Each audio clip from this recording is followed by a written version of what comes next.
mon C'est bon? lifeline si j'ai des questions. Bien, merci tout le monde d'être venu. Guillaume, s'il te plaît. Merci. Merci tout le monde d'être venu un lundi matin au SEO Camp Montréal. C'est une première. Ça fait déjà plusieurs mois qu'on entend parler de ça sur l'Internet. Comment ça se fait? Il y a des camps de ci, des camps de ça, mais il n'y a jamais eu de SEO Camp. Donc, sans demander permission à personne, on s'est dit, créons un SEO Camp axé sur les bonnes pratiques, parce qu'au W3 Québec, c'est ce qu'on prône. J'ai rarement l'opportunité d'être devant 120 personnes. Donc, je vais faire un peu de promo pour l'organisme, bien sûr. Si jamais on n'a pas de connexion Internet sans fil, du moins on en a une, mais pour dépanner, elle pourrait accommoder 5 personnes, puis par risque de faire des jaloux, on va juste pas l'annoncer. Si jamais vous êtes sur le 3G avec vos appareils intelligents, on peut utiliser le dièse SEO Montréal MTL sur Twitter. Et si vous êtes partisan du W3 Québec, mais ce serait sympathique aussi d'ajouter un W3QC. Donc, c'est quoi ça, le W3 Québec? Le W3 Québec, c'est une OBNL qui existe depuis 2004, qui est composée de membres corporatifs et de membres individuels, dont l'objectif est la promotion des bonnes pratiques, des normes et des standards pour améliorer la qualité des productions web au Québec. Donc, qu'est-ce qu'on fait? On fait premièrement une veille sur les différents réseaux sociaux, donc Twitter, Facebook, LinkedIn. On a notre propre site. Nos membres ont des blogs, généralement, en 2011. Donc, les membres rédigent du contenu. Nous, on s'arrange pour faire le rayonnement de ce contenu-là, s'il est pertinent, à la cause des bonnes pratiques web. Donc, vous pouvez nous suivre sur Twitter, en commercial W3QC, sur Facebook, /W3 Québec. Sur LinkedIn, c'est une adresse un peu moins sympathique que je n'ai pas notée. Sinon, le site w3qc.org. Sinon, généralement, qu'est-ce qu'on fait comme activité? On a des soirées conférences, ça fait pas beaucoup, on en fait 3 ou 4 par année, qui tournent autour de différents thèmes, par exemple une technologie, une nouvelle norme, le CSS, HTTP, on a déjà vu ça aussi. On a vu aussi des trucs Oracle, Apex. Donc, on est assez large. On a même fait une soirée sur le droit d'auteur. Donc, tout ce qui peut toucher aux gens qui tournent autour de l'industrie du web. On s'invite aux événements des autres. Puis, j'ai pas ma feuille, mais sinon, on aime bien ça faire la promotion des événements web au Québec. Comme demain et mercredi, c'est l'Intracom, qui est un événement organisé par le groupe Action TI. Je pense que c'est encore possible de s'inscrire. Ensuite de ça, en mai, il y a le Webcom qui a lieu à Montréal. Particulièrement le Webcamp à l'intérieur du Webcom, c'est bien intéressant, c'est gratuit. C'est un groupe de gens qui se rassemblent un peu comme aujourd'hui, mais la formule est vraiment un réel camp où est-ce qu'on écrit des choses au tableau, de quoi on veut parler, puis les sujets les plus populaires, c'est ceux-là qu'on aborde en groupe. Sinon, il y a le Webcamp aussi à Québec, qui est un événement assez populaire. C'est la troisième saison. Puis, j'ai l'impression qu'ils vont avoir fait ça en grand encore cette année. Ça, c'est Webcamp Montréal et Webcamp Québec, c'est en mai. En juillet, il y a le WordCamp Montréal aussi pour les amateurs de WordPress. Si jamais vous voulez apprendre plein de trucs, le bilinguisme, des plugins de commerce en ligne, toutes sortes de choses au WordCamp. Puis, si jamais il y a des amateurs de golf, on organise généralement en juin un tournoi de golf du W3 Québec. On pourra s'en parler avec un verre en fin d'après-midi. Sinon, on organise quelques événements majeurs. Avant ça, je ne pouvais pas mettre de S. On est co-organisateur de Kung-Fu, qui est une grosse conférence internationale de codeurs, finalement, de geeks bien endurcis sur différentes technologies. Puis, j'ai mis un S parce que le SEO Camp a pris quand même une ampleur assez grande rapidement. Qu'est-ce qu'on fait aussi? On a maintenant une équipe en place pour faire la formation HTML5. C'est bien en demande ces temps-ci, tout ce qui est HTML5, CSS3. Le JavaScript, c'est sûr, ça vient avec. Puis, justement, la formation d'accessibilité, on a un partenaire qui est Accessibilité Web. Denis, sur le panel ce matin, pourra vous en parler aussi autour d'un verre ou à la pause, si jamais il reste avec nous. Donc, un événement comme ça qui s'est organisé pas mal en un mois, inscription en 2 semaines, puis les gens qui disaient « Je peux-tu avoir une place? » Non, on ne peut pas avoir plus de place. Ça ne se réalise pas vraiment tout seul, donc on a besoin d'aide. Un gros merci à Orenoc, qui est notre premier partenaire, qui nous a permis qui a mis l'huile un peu sur le feu, finalement, qui nous a permis de starter ça en se disant « Bon, OK, il y a quelqu'un qui s'intéresse à ça, qui veut nous appuyer, donc on part. » Ensuite de ça, Vortex Solutions, K3 Média, NVI, D'ailleurs, Orenac et NVI, il y a des gens sur le panel ici. Groupe Page Jaune, que c'est grâce à eux qu'on va boire du bon vin en fin de journée. Dagwood qui nous donne son fin, groupe Page Jaune. Yellow et PI, en fait. Dagwood qui nous offre une partie du lunch. Puis, pour les amateurs de SEO, peut-être que ce serait le temps de le prendre en note. Il y a une réduction pour un trial sur SEO Moz. C'est généralement quelque chose qui coûte assez cher. Guillaume, c'est 100$ par mois. Ouais, c'est ça. Donc, ça vous donne 2 mois gratis, mais ça expire le 11 mai, donc il faut s'inscrire avant le 11 mai. Je change de slide. Donc, on va commencer.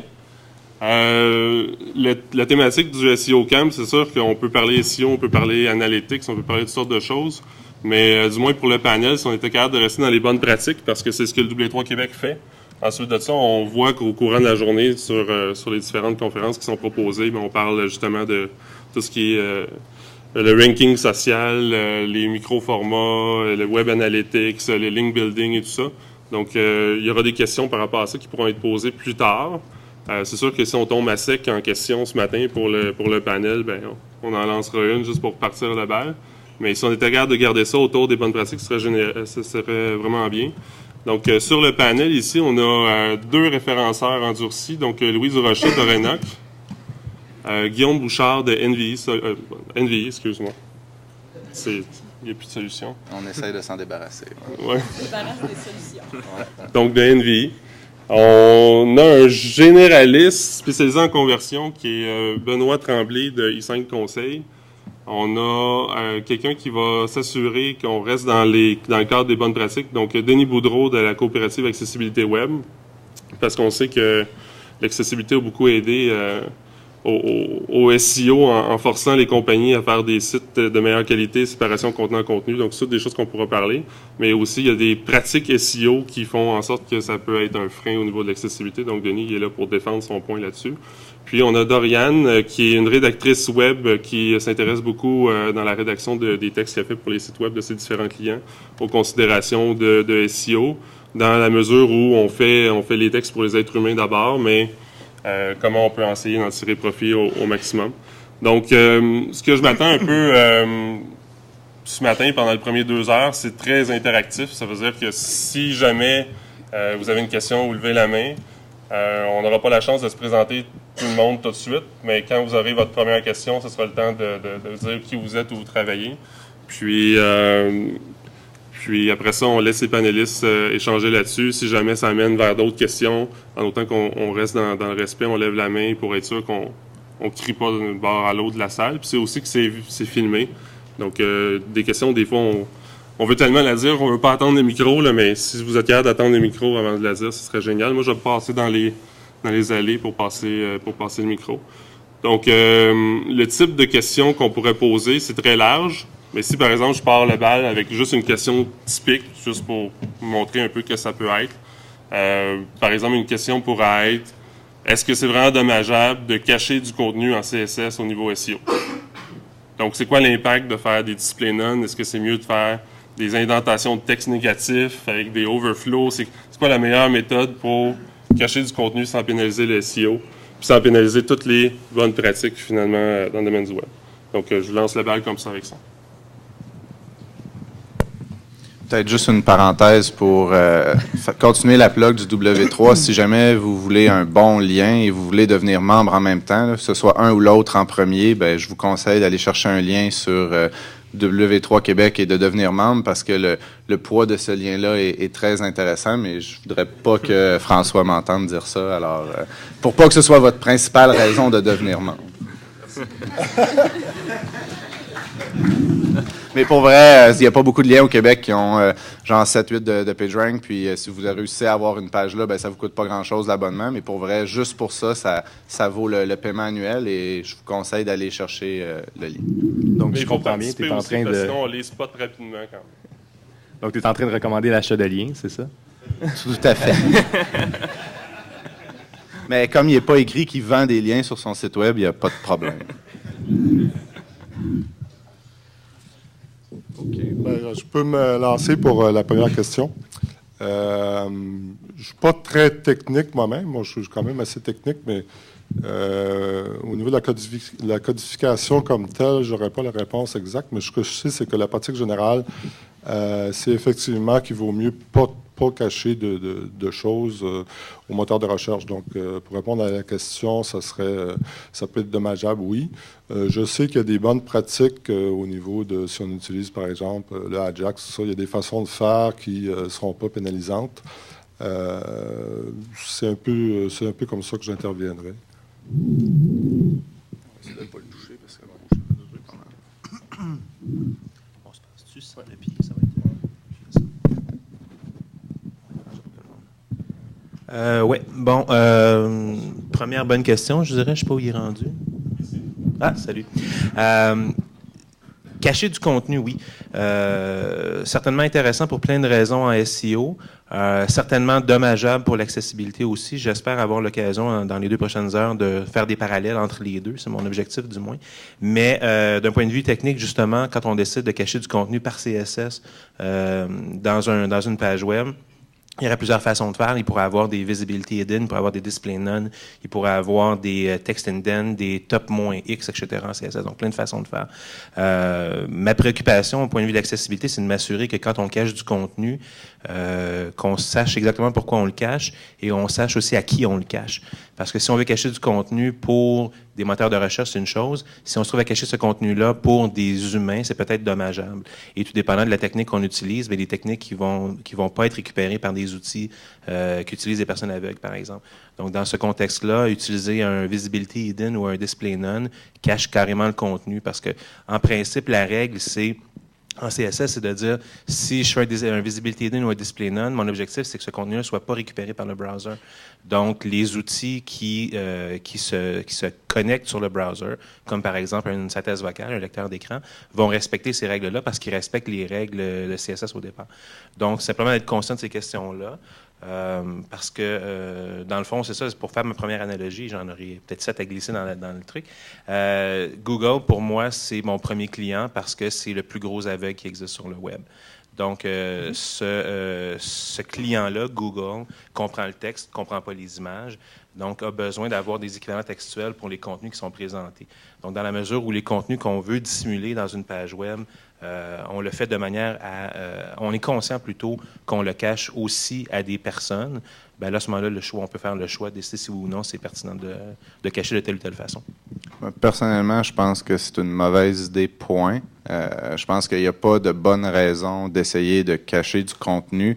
Le plus gros risque que vous courez à faire ça, c'est vraiment quand vous allez attraper ce qu'on appelle un review manuel, c'est-à-dire que pour une raison quelconque, qui pourrait ne même pas être le contenu que vous avez caché, mais vous tripez un flag chez Google, vous obtenez un review manuel d'un être humain de Google qui va se mettre à regarder votre site puis voir s'il y a des pratiques discutable, ben, dans une situation comme ça, où est-ce que vous attraperiez un review manuel, ben, c'est ça qui va potentiellement le plus vous nuire. Fait que, comme je disais, il n'y a pas vraiment de raison pertinente d'essayer d'offrir quelque chose de différent versus l'usager et le robot. Et on peut prolonger ça, et notre collègue pourra sûrement confirmer, mais que ce soit même au niveau du contenu qui est écrit, la rédaction doit toujours être faite pour les usagers. Et après ça, ça ne veut pas dire que quand la personne rédige, elle n'a pas en tête les mots-clés sur lesquels elle essaie de se positionner, mais à la base, on avance vers quelque chose parce que la conversion prend de plus en plus de place, la pertinence du contenu prend de plus en plus de place. Fait que c'est sûr que on n'a pas intérêt à faire des petites victoires rapides. Si vous voulez faire des expérimentations sur un nom de domaine séparé avec une adresse IP séparée de tout ce que vous avez, puis vous essayez de voir c'est quoi qui va vous faire flaguer ou pas, oui, allez-y, mais sur des sites corporatifs et dans le cadre du fait que le W3 Québec nous recommande de rien faire de croche, mais c'est sûr que c'est pas une bonne idée. Ça vous donne pas grand-chose de plus de toute façon. C'est plus de la perte de temps d'essayer de figurer comment vous allez faire ça versus seulement vous assurer que tout votre contenu est disponible. Ça veut pas dire, par exemple, si l'Ajax bloque la majorité de l'indexation de votre produit sur une page de produit que vous devriez pas le régler, mais ça veut dire, par exemple, que vous devriez pas tenter de le faire de façon artificielle. Puis peut-être juste pour complémenter une partie de la réponse, dans le fond, il y a des moments où on est tenté de cacher des petits bouts de contenu, soit on fait un petit menu fancy, des choses comme ça. Puis, tu sais, dans le fond, ce qu'on essaie d'éviter, c'est toujours la fameuse zone grise. Dans le sens, avoir un petit menu où il y a un petit bout de texte qui est caché, je pense pas que c'est la fin du monde. C'est plus une question de proportion. Tu sais, si c'est un petit peu comme tu dis, on a 90% du contenu qui est caché, puis qu'on essaie de faire une distinction entre les humains puis les moteurs de recherche, là, il y a effectivement un problème. Ou si le contenu qu'on essaie de cacher, c'est une liste de mots-clés ou, tu sais, des choses vraiment qui ont l'air intentionnelles pour les moteurs de recherche. Mais dans la mesure où c'est raisonnable en proportion à la quantité de contenu, je pense que ça pose généralement pas de problème. Puis dans la mesure où c'est utile pour un humain aussi. Je pense qu'effectivement, les moteurs de recherche sont rendus au point où ils sont capables d'analyser très bien, si on veut, le code de la page, tout ça, puis de déterminer, bon, le texte, il est situé où dans la page. On sait que Google et les autres ont des algorithmes qui vont être capables de déterminer, bon, est-ce que mon texte est situé dans le pied de page, est-ce qu'il est sur le côté, dans les menus, les colonnes, etc. Donc, je pense qu'au niveau des moteurs de recherche, essayer de jouer aux fins finaux avec eux, c'est peut-être pas la bonne solution. Puis aussi, au niveau de l'optimisation on-page, disons, vaut mieux jouer dans les bonnes pratiques et puis pas essayer de se... Il n'y a pas de secret là, qui vont faire qu'on va pouvoir cacher quelque chose tout d'un coup puis réussir à sortir beaucoup plus haut que les concurrents. Donc, pas sous-estimer les moteurs de recherche. Au niveau du texte caché, je pense qu'il y a même un endroit sur Google où on peut aller dénoncer son voisin, son concurrent qu'on estime tricher. Donc, pour éviter les pénalités que Guillaume mentionnait, ou peut-être mieux pas jouer dans ces eaux-là. Est-ce qu'il est trop tôt pour être en désaccord? C'est le principe d'un panel, j'imagine? Ça dépend. Il n'y a pas beaucoup de mains qui se sont levées non plus. Fait que vas-y. OK. Ben en fait, c'est pas vraiment un désaccord, mais c'est juste peut-être revenir sur un élément que Guillaume a dit, avec lequel je suis plus ou moins en accord. Moi, je crois qu'il y a des situations où c'est pertinent de cacher du contenu, nommément des titres de page ou des sous-titres de page. Encore une fois, dans une perspective d'accessibilité. Une page d'accueil, par exemple, une des grandes règles d'accessibilité, c'est de s'assurer qu'il y a toujours au moins un H1 dans une page. Vous allez probablement être d'accord avec ça de manière générale pour l'aspect d'indexation. Moi, je m'y intéresse surtout parce que j'ai besoin d'avoir un point de référence pour expliquer de quoi la page parle. Nous, quand on arrive sur une page, on voit le titre, on comprend tout de suite. Une personne aveugle ne le voit pas. Donc, elle a besoin d'avoir un référent. Son référent est dans le H1, généralement. C'est ce qu'elle cherche. Sauf que sur une page d'accueil, par exemple, un H1, c'est pas toujours évident d'en avoir un. On peut avoir un truc comme bienvenue sur le site de Chosebin, mais souvent, les gens vont avoir plusieurs contenus qui sont à peu près du même niveau, qui pointent vers des endroits transversaux dans le site. Et c'est difficile de déterminer un élément qui est le titre principal de cette page-là. Donc, dans ce contexte-là, avoir un H1 qui pourrait dire quelque chose comme bienvenue chez Accessibilité Web, par exemple, ça peut être intéressant pour une personne aveugle, mais absolument inutile pour un voyant. Donc, dans un contexte comme celui-là, je prendrais un H1 et je le cacherais par CSS. Je le cacherais justement pas par visibilité hidden ou display none, comme je disais tout à l'heure, mais je pourrais très bien le cacher avec un top-10 PX, par exemple, et il serait dans le flux de mon contenu, donc il serait lu, il serait intégré aussi puis indexé par les moteurs de recherche. Donc, il y aurait un poids à ce niveau-là, mais surtout, dans ma préoccupation à moi, il serait un indicateur clair de ce quoi la page parle pour une personne qui n'est pas capable de la voir. Donc, dans ce contexte-là, effectivement, il peut y avoir un intérêt. Une question pour toi, parce que ça sort un peu du fond de ma compétence, le CSS, mais est-ce que tu as déjà lu quelque chose sur Google qui te dit que c'est kosher de faire ça? Parce que moi, des -10 ou des affaires comme ça, j'ai vu bien des sites bannis à cause de tasser le contenu de la place physique où est-ce qu'elle est. Là. Fait que... Ben, je dirais qu'il existe dans Google Master Machin, j'oublie tout le temps c'est ça, exact, merci. Il existe un truc sur les hyperlinks and text, puis il y a certains articles comme ça que j'ai quelque part là-dedans, que j'ai retrouvé tout à l'heure, qui laissent à savoir que où ça peut poser un problème, c'est quand on est dans du manual review, justement. Et quand quelqu'un va aller voir le code puis voir qu'est-ce que tu as caché, il va se rendre compte que c'est un titre. Il va comprendre que c'est une question de contexte. Il n'est pas en train de cacher quelque chose pour essayer de passer en douce. Ma seule crainte, moi, ce serait dans un cas comme ça, c'est que vous avez triple flag avec votre code. Fait que si vous aviez n'importe quoi sur votre site à ce moment-là qui était problématique, qui n'avait rien à voir avec ça, ben là, vous venez de vous mettre sur le radar. C'est un peu comme si vous allez à l'impôt puis vous décidez de faire des fausses déclarations, ben vous êtes flagué pour les 10 prochaines années. Mais je pense que c'est un peu le même genre de principe. J'aurais une question peut-être par rapport à ça. Peut-être qu'il y en a d'autres qui se la posent. En fait, si, pour reprendre l'exemple de la page d'accueil, si sur une page d'accueil, une pratique courante, c'est de mettre le logo, par exemple, dans un H1. Puis à ce moment-là, d'avoir le alternate, c'est très technique, là, de l'image comme étant le titre du H1 pour le type d'outil que ces personnes-là utilisent. Est-ce que c'est efficace dans ce cas-là ou le alternate n'est pas pris en compte ou ça leur permet pas d'avoir plus d'informations? Oui, le alternate est pris en compte toujours dans un cas d'image. Oui, c'est une bonne pratique aussi sur une page d'accueil de mettre un logo dans un H1. Le risque serait de mettre le logo dans un H1 sur toutes les pages. Ce qui ferait qu'à chaque page, on me dirait « je suis sur la page SEOcam Montréal ». Ça n'aiderait pas. Donc, d'avoir une contextualisation, page d'accueil, par exemple, une condition bête en JavaScript, par exemple, qui me dirait sur la page d'accueil, donne-moi ce type de contenu-là, sur une autre page, donne-moi le H1 sur le texte présenté, ce serait idéal à ce moment-là. Oui, donc oui, ce serait très bien, en fait. Pour revenir à la question du logo, est-ce que vous m'entendez? Oui. C'est ça. Alors, je pense qu'il y a certains CMS, par exemple, WordPress et Joomla, par exemple, vont par défaut effectivement coder le H1 sur le titre, le logo, qui effectivement va se retrouver dans toutes les pages. Donc ça, évidemment, ça peut être un problème si on ne va pas tweaker le code en dessous. L'autre cas qui m'est venu à l'idée en parlant de ça, c'est le flash. Bon, qu'est-ce qu'on fait quand on a du flash? Je sais qu'il y a des techniques qu'on peut utiliser. Est-ce que c'est kosher ou pas? C'est discutable tout ça. C'est kosher jusqu'à temps qu'on se fasse pas prendre.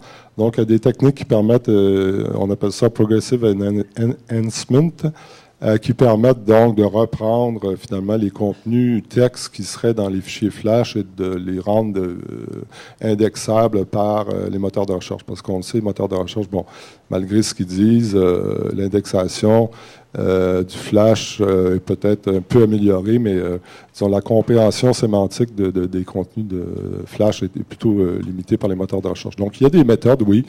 Là, les détails techniques, tout ça, la poutine, je ne l'ai pas exactement, mais il y a des façons de faire qui sont, disons, correctes au niveau des moteurs de recherche. Je pense si ce n'est pas abusé, si le texte qu'on met dans son HTML, s'il correspond au texte qui est visible dans le Flash, je pense que ça peut être correct. Là où c'est pas correct, c'est de mettre quelque chose qui est complètement différent dans une perspective de triche, là. C'était pas si mauvaise, ma question, finalement. On a surfé longtemps dessus. On a une première question de la salle. Oui, il y en a une deuxième là aussi. Oui, bonjour, Cédric Fontaine, épicier en ligne sur Terroir Québec et consultant e-commerce. Je voudrais entrer dans le débat tout de suite de ce qu'on entend souvent, c'est est-ce que c'est important de faire du code W3C valide au niveau du référencement, parce qu'il y a une bataille là-dessus. Donc, est-ce que c'est important de faire du code valide? Je vais répondre, ça va être un petit peu dans le champ gauche, là, mais je te dirais que dans la mesure que... Moi, la réponse plate, ce serait non. La réponse un peu plus élaborée, ce serait... Le principe, c'est de réussir à s'assurer que tout notre contenu peut être indexé. Et pour ça, les règles du W3 vont quand même beaucoup supporter ça. Alors, respecter les bonnes pratiques, à la base, ça va te donner plus de chances d'aller chercher la visibilité que tu recherches. Fait que j'aurais tendance à dire oui. Mais si tu roules un scan, ça te dit tu as 200 alt images qui sont pas renseignées parce que tu as décidé de faire ton menu en 14 petites images puis que tu n'as pas mis des alt sur ces 14 morceaux-là puis qu'à cause de ça, ton site est pas W3 compliant, je te dirais non, c'est pas grave. T'sais, fait que je dirais tout est relatif, mais quand je dis non, c'est pas grave, là, on parle pour les classements, on parle pas d'accessibilité ici quand même, là, mais je pense le point là-dedans, c'est que dans la mesure du possible, essayer de le faire, mais il faudrait, personnellement pour moi, par rapport à un moteur de recherche, j'essaie de pas virer fou avec ça, dans le fond. Je suis d'accord avec toi. Je ne suis pas du tout dans une optique ce matin de défenser l'accessibilité. J'essaie de défendre plutôt. J'essaie de m'orienter sur l'aspect SEO uniquement. Je crois que c'est important de faire Compliant W3C parce que Compliant W3C, c'est des bonnes pratiques. C'est de la sémantique, c'est valoriser la structure du contenu, c'est s'assurer que l'information est pertinente et elle est le plus lean possible. Ce qui fait qu'il y a plus de contenu dans une page, il y a moins de code qui sert simplement à faire de la présentation et il y a plus de matériel, il y a plus de viande à indexer pour un moteur de recherche. Donc, juste comme ça, c'est déjà beaucoup plus intéressant.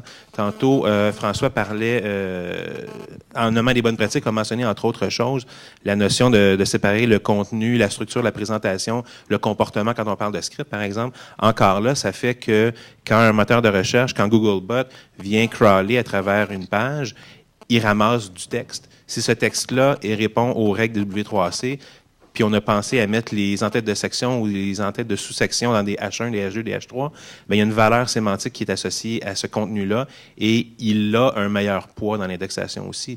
La plupart des pages que moi je vois quand je travaille avec des gens, on a un titre visuel dans la page. Quand on regarde le code derrière, c'est un P-Class Title. Pour Google, ce titre-là, c'est un paragraphe de texte comme n'importe quel autre, il n'y a aucune valeur. Si on prend la peine de changer le P-Class Title pour un H1, mais là, soudainement, le moteur de recherche se dit « Ah tiens, cette page-là parle de ça. » Donc, c'est forcément intéressant. Et ça, c'est une bonne pratique, point. Ça donne que c'est le W3C qui l'a préconisé au départ, mais c'est plein de trucs comme ça qui valorisent ou qui améliorent le référencement. La seule chose sur laquelle je voulais intervenir tantôt quand j'ai levé la main, c'est si on a un menu en image, ce que personnellement, je condamnerais un petit peu parce qu'on peut faire autrement, mais et qu'on a 14 images, comme tu disais, qui n'ont pas de alt derrière, c'est pas un problème dans la mesure où on a un alt, on a un attribut alt avec qui est vide. Si j'ai des images de présentation qui n'ont pas d'information à l'intérieur, je veux pas qu'elles soient interceptées par un outil, parce que c'est du bruit inutile. Donc, si on a un alt égale guillemets vide, elle va être ignorée par tout le monde. Il n'y a pas aucun problème. Donc, être compliant dans ce cas-ci, pour un site web, c'est simplement dire, bon, mais je vais ajouter un attribut de 3 caractères avec une valeur de 2 caractères qui est guillemets. Ça va me coûter 5 caractères pour éviter d'avoir des problèmes. Puis le problème que ça va me donner, c'est que pour un utilisateur non-voyant, je vais avoir 14 fois de moins dans la page image non définie qui va m'être lue. Donc, en termes d'expérience utilisateur, qui est un truc qui nous intéresse tout le monde, c'est quand même un gros gain. Je voulais juste dire que moi aussi, je suis d'accord finalement que d'être compliant, comme tu dis, bon, ça ne nuit pas, mais est-ce que ça va donner un plus? La réponse serait non, quant à moi. Quelqu'un me demandait aussi dernièrement, est-ce que, par exemple, de construire une page en tableau, en table, là, au lieu d'utiliser, par exemple, les CSS, est-ce que c'est mieux? Est-ce que je vais avoir plus de résultats dans Google en construisant ma page en CSS ou en table? Je dirais que peu importe, finalement. On connaît tous des exemples de pages qui sont disons, pourris là, au niveau visuel et tout ça, puis qui réussissent très bien dans Google. Donc, la réponse serait non. Un aspect, je pense, auquel ça peut être intéressant de réfléchir, c'est que de plus en plus, les moteurs de recherche, Google en particulier, insiste beaucoup sur la vitesse de téléchargement des pages. Dans Google Webmaster Tool, il y a des outils qui sont disponibles qui permettent de vérifier la vitesse de téléchargement. Et je pense que ça fait partie des bonnes pratiques. Peut-être que je me trompe, mais Google va recommander, par exemple, de compresser certains fichiers CSS, d'utiliser le code de telle et telle façon pour minimiser le temps de download. Donc, à ce niveau-là, si ça fait partie des bonnes pratiques, c'est peut-être maintenant compris par le moteur comme étant un plus, et semble-t-il que Google va donner des points supplémentaires pour la vitesse de téléchargement des pages. Donc, à ce niveau-là, oui. Le PageSpeed, c'est déjà en place. Là. Ça fait un petit bout de temps, je pense, que le poids là, de la vitesse d'une page a un impact. Je pense que c'est de plus en plus important, mais ça doit faire quand même un certain temps. Là. Les pages qui loadaient en 7 secondes, à l'époque, sont quand même moins bien positionnées que celles, là, à toute chose étant égale par ailleurs, là, que celles qui pourraient se loader en une demi-seconde. Là. Ça, je pense que c'est effectivement, puis le CSS, sortir le JavaScript de votre page, etc. Il y a plein de façons de faire pour que votre page load plus vite, mais ça va de soi, d'après moi. Prochaine question. Mon nom, c'est Alphonse H. William. Une question un peu plus technique. Comment optimiser SEO avec un site au nombre de pages minimum et avec beaucoup de contenu récupéré par des appels asynchrones comme du Ajax Call? Moi, j'avais discuté à comprendre la question. C'est plus par un gars technique chez nous. Fait qu'au fond, c'est l'idée que si on a une page qui utilise beaucoup du Ajax pour pouvoir flipper des pages, par exemple, mais qu'à la base, c'est toujours le même code qui est sur la page, c'est juste que disons, le code HTML est récupéré quelque part d'autre. C'est quoi la meilleure pratique de pouvoir faire pour le SEO? Est-ce que ce serait de créer un site en parallèle en HTML puis de rediriger les bots vers ça ou ce serait non, quoi? ton Ajax, tu peux t'arranger d'une certaine façon pour que tout soit loadé dans le site aussi. Tu sais, je te dirais, mon point moi, là-dedans, c'est plus, je vais donner un exemple concret. Là, tu trouves une page, puis ça parle des produits X, puis c'est tous les bijoux de telle sorte, en or, whatever. Puis en réalité, tu aurais la possibilité, tu en as peut-être 200 produits là-dedans. Tu aurais eu la possibilité, habituellement, ton display, tu en mettrais 12 dans une espèce de e-commerce, par exemple, mais tu aimerais ça avoir les 200. Mais il y a plusieurs façons d'aller approcher ça, mais le point de fond qu'il faut trouver, c'est réussir à ce que Google soit capable de se rendre aux 200 produits. Fait que tu aurais plusieurs options. Tu sais, dans un cas que tu es en dessous d'une certaine quantité, tu peux t'arranger pour préloader, dans le fond, toutes ces images-là. Je vais donner un exemple concret. Tu loads les 12, puis après ça, pendant que l'usager commence à se promener, tu continues à loader les autres en arrière, puis tu t'assures que justement toute la page au complet va avoir été loadée. Tu peux t'arranger aussi avec un système de pagination en changeant les title tags, en changeant les pages, puis en faisant quelque chose d'intelligent pour avoir 2, 3, 4 pages de ça qui va être indexé. Tu peux jouer avec tes no index follow, no follow index, etc.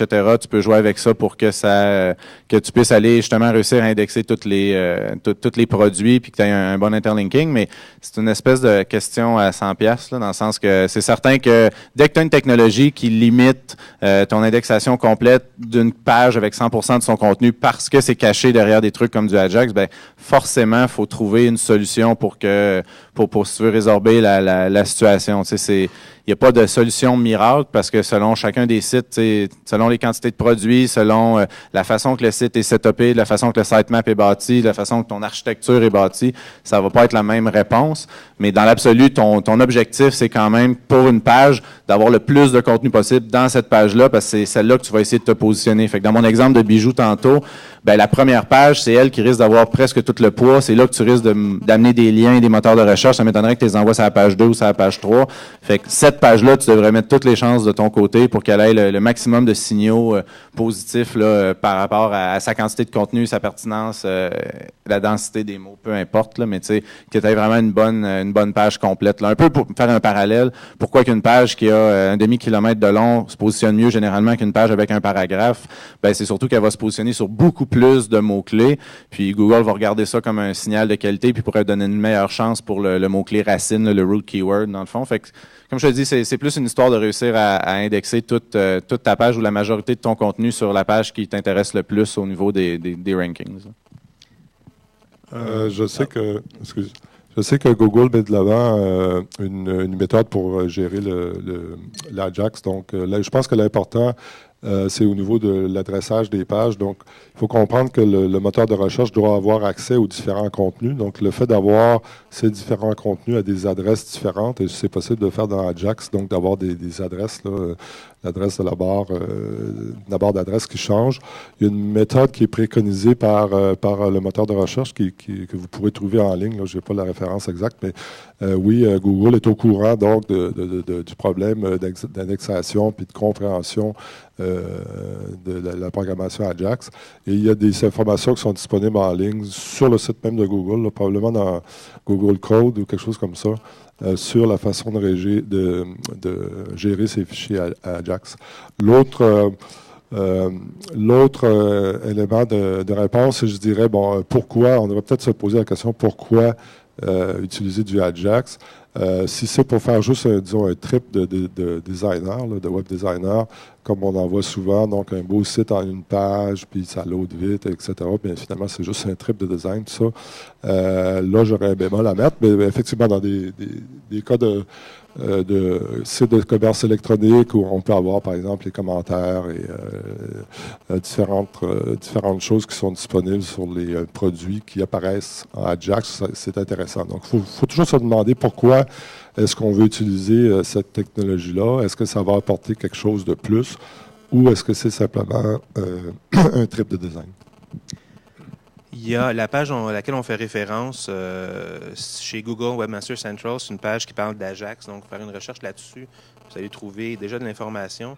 Il y a 3 choses essentiellement qui sont retenues pour les questions de Ajax. C'est s'assurer qu'il n'y ait pas une dépendance à JavaScript à la base. L'idée d'avoir une page qui a plein de contenu, oui, dans la mesure où ce contenu-là est structuré, encore une fois, donc on revient aux bonnes pratiques. Si j'ai une page dans laquelle je parle de 25 produits que j'offre, mais que j'ai aucune structure dans mon contenu à part des paragraphes, ça ne sera pas particulièrement récupéré en comparaison à une autre page qui, elle, aurait pris la peine de structurer. C'est sûr que s'il y avait juste ma page, si moi, je suis dans le domaine de l'accessibilité et que je suis le seul site web qui en parle, c'est clair que je vais me positionner. Mais dans un domaine compétitif, qui est généralement le cas de nos clients, si on prend la peine de structurer l'information, c'est comme ça qu'on va se démarquer avec la petite coche supplémentaire que les autres n'auront pas. Donc, encore là, revenir à des bonnes pratiques, prôner ce que met en place le W3C, ça aide à ce niveau-là. Pour Ajax, ce que je dirais essentiellement, puis je reviendrai à cette idée initiale de mon Google, qui est mon plus gros client parce qu'il est aveugle pour moi. Google n'utilise jamais de souris. Donc, si le contenu qui est caché derrière le Ajax n'est pas rejoignable au keyboard, il ne sera pas récupéré par Google non plus. Si j'ai besoin de faire un mouvement de mouse over, il n'y aura jamais de trigger qui sera fait, le contenu ne sera pas récupéré d'une façon ou d'une autre. Donc ça, c'est un élément important. Si mon Ajax est servi pour faire du rafraîchissement automatique, il y a des bonnes chances que Google ne soit jamais capable de se rendre jusque-là, parce que la page reload, donc il n'arrive pas à arriver dans le contenu qui est derrière. Fait que ça, c'est toutes des mauvaises pratiques au niveau du Ajax qui peuvent venir affaiblir finalement le potentiel de référencement. Puis, dans le fond, je te relancerai peut-être par une question, juste m'assurer, est-ce que le contenu qui est pompé via le Ajax, est-ce que c'est du contenu unique ou c'est du contenu qui provient, par exemple, d'une API externe, par exemple un Twitter ou quelque chose comme ça? Ce serait unique. OK, Ouais. parfait. Parce que, dans le fond, ma crainte, c'était si c'est du contenu qui provient d'une API externe ou de quelque chose comme ça, c'est que là, le problème, c'est qu'il faut trouver une façon d'ajouter du contenu, du gras alentour de ça pour le rendre unique. Sinon, on se bat avec d'autres environnements. Donc, dans cette optique-là, je vais peut-être complémenter un peu, là, c'est il n'y a rien qui empêche d'avoir un système de rafraîchissement qui serait via Ajax ou une page qui est bâtie pour une expérience utilisateur intéressante, donc utilise des techniques avancées de Ajax puis de JavaScript, mais quand même d'avoir une section qu'on appellerait archive ou quelque chose comme ça, où là, on a le contenu qui, oui, on pompe via Ajax, mais qui, lui, se retrouve de façon plus statique puis qui est accessible via des adresses uniques qui sont catégorisées avec des mots-clés, puis tout ça. Donc, l'un n'empêche pas l'autre. Il n'y a rien qui empêche l'expérience utilisateur versus avoir du contenu statique lisible au moteur de recherche. On est bien sûr au SEO Camp. Moi, je ne peux pas rivaliser avec les compétences techniques qui sont ici, mais j'aimerais juste ça qu'on... pas déplacer le débat, mais qu'on ouvre une autre partie, dans le fond, du sujet. On parle beaucoup là, de où placer les mots-clés, le contenu, tout ça, mais une fois que le site est positionné, il faut quand même que la personne ait le goût de cliquer sur le lien dans la page de résultats de recherche. Et une fois qu'on est rendu sur la landing page, sur la page d'accueil, il faut que la personne ait le goût de continuer sa visite. Même quand on se fait, entre guillemets, imposer un mot-clé à inscrire dans un H1, il y a 1000 façons d'écrire le H1 en question. Et cette optimisation-là qu'on peut faire, qui est vraiment au niveau communicationnel, qui est au niveau de la lisibilité, qui touche vraiment plus l'humain, dans le fond, je suis curieuse de savoir comment vous relevez ce défi-là, qui est un petit peu moins geek comme défi. Et je suis curieuse de voir, dans le fond, dans chacune de vos entreprises, où est-ce que vous êtes rendu dans votre approche de cette stratégie-là? Quels outils vous utilisez? Si vous pensez qu'on peut faire mieux ou si juste le positionnement, juste en guillemets, fait assez la job pour que le contenu qui est créé, c'est correct, mais quand on pense à l'impact du nom d'un bouton, puis moi, je lis souvent quand même des études qui parlent de la confiance qu'on instaure avec tel mot ou tel mot. Est-ce que dans vos pratiques, là, je lance la question dans le fond, là, est-ce que dans vos pratiques, c'est quelque chose qui est inscrit? Parce qu'on n'est pas là, les bonnes pratiques, c'est quelque chose qui peut s'écrire dans un document de W3C, etc. Là, on est dans une partie intangible. On est dans le rapport qu'on a avec l'utilisateur. Puis ce rapport-là, selon moi, peut être vraiment optimisé. Et puis, donc, si je suis curieuse d'entendre un peu vos expériences par rapport à ça. Comme j'ai un seul micro, si ça inspire des questions, juste levez la main. Je vais venir vous le porter. Ouais. Est-ce que c'est... Oui. Bon, excusez-moi, je suis Christophe Marais. Moi, je voulais rebondir, pardonnez-moi madame, sur le fait de mettre un H1 sur une image. Vous donnez du poids, dans ce cas-là, sur la balise alt, vous donnez du poids sur le lien qui va la chercher, sur le nom du fichier. Là, ça m'interroge un peu. Quant aux bonnes pratiques sur la rédaction, moi, je suis rédacteur web, je fais mes études de mots-clés, je travaille la sémantique et je vous promets que je fais beaucoup d'applications au nom de à tous mes H. Je les considère très, très importants. Donc, la question, c'est savoir comment mettre l'accent sur la balise H1. Donc, non, le poids, à votre avis, va où? Quand vous dites que vous mettez une balise H1 sur une image, le poids, il va sur la balise alt, il va sur le lien, il va sur le nom du fichier, il va sur l'attribut title éventuellement. Ça, j'y crois pas, mais bon. Je pense que le poids irait sur la balise H1 comme telle, là, si je comprends bien la question. Donc, effectivement, la balise H1, c'est une des balises les plus importantes là, pour le référencement. Donc, ce que j'ajouterais à ça, c'est que pour un moteur de recherche, finalement, ce qui est intéressant, c'est le rendu une fois interprété par le navigateur. Puis, une fois que c'est fait, le flat file qui sort de ça, le fichier HTML, le texte qui sort de ça, est tout au même niveau. Si on a une image avec un alt, l'image ne veut rien dire. Ce qui veut dire quelque chose, c'est le texte qui est derrière l'image. Donc, ça devient le contenu du H1 à ce moment-là. Ça, c'est très, très clair. C'est absolument certain. Maintenant, si j'ai un logo, par exemple, qui est dans une balise A, qui pointe vers une page d'accueil, dans un H1, ce serait un peu récursif, mais bon, ou sur une page à l'intérieur du site web et qui pointe vers un H1, encore là, une fois que la page a été aplanie, si on veut, pour être interprétée par le navigateur, c'est plus une image, c'est un lien texte, parce qu'il y a un alt, dans une balise H1. Donc, ça demeure le H1 qui contrôle le truc, mais ce qui contrôle, dans ce cas-ci, c'est un lien avec un libellé textuel qui, on espère, est pertinent. Fait que disons que l'image serait un call to action, dire acheter maintenant, puis vous aviez mis votre H1 là-dessus au lieu du logo. Ben ça Google, quand il regarderait ça, une fois qu'on me disait qu'il a strippé l'image, ben il dirait bon, ben la chose la plus importante sur cette page-là, c'est d'aller à la page suivante sur tel lien avec tel mot-clé. Fait que c'est un peu, ce serait un peu ça l'interprétation là en question. En fait, ce qui se dirait, c'est cette page-là, c'est une page qui parle d'acheter un truc dans ce cas-ci. Parce que quand il voit un H1, il va dire c'est le sujet principal de ma page. Donc, ce serait acheter ça. Donc, si encore là, parce qu'on parlait, faire un lien avec la question de rédaction, justement, si j'ai des liens dans une page qui s'appelle cliquer ici ou acheter le produit, acheter par exemple, ben, c'est acheter quoi?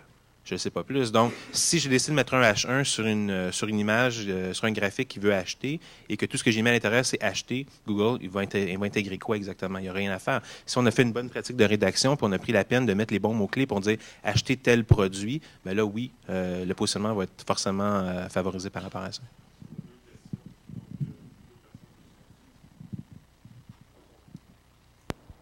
Il y a un seul micro, donc c'est à moi, j'imagine.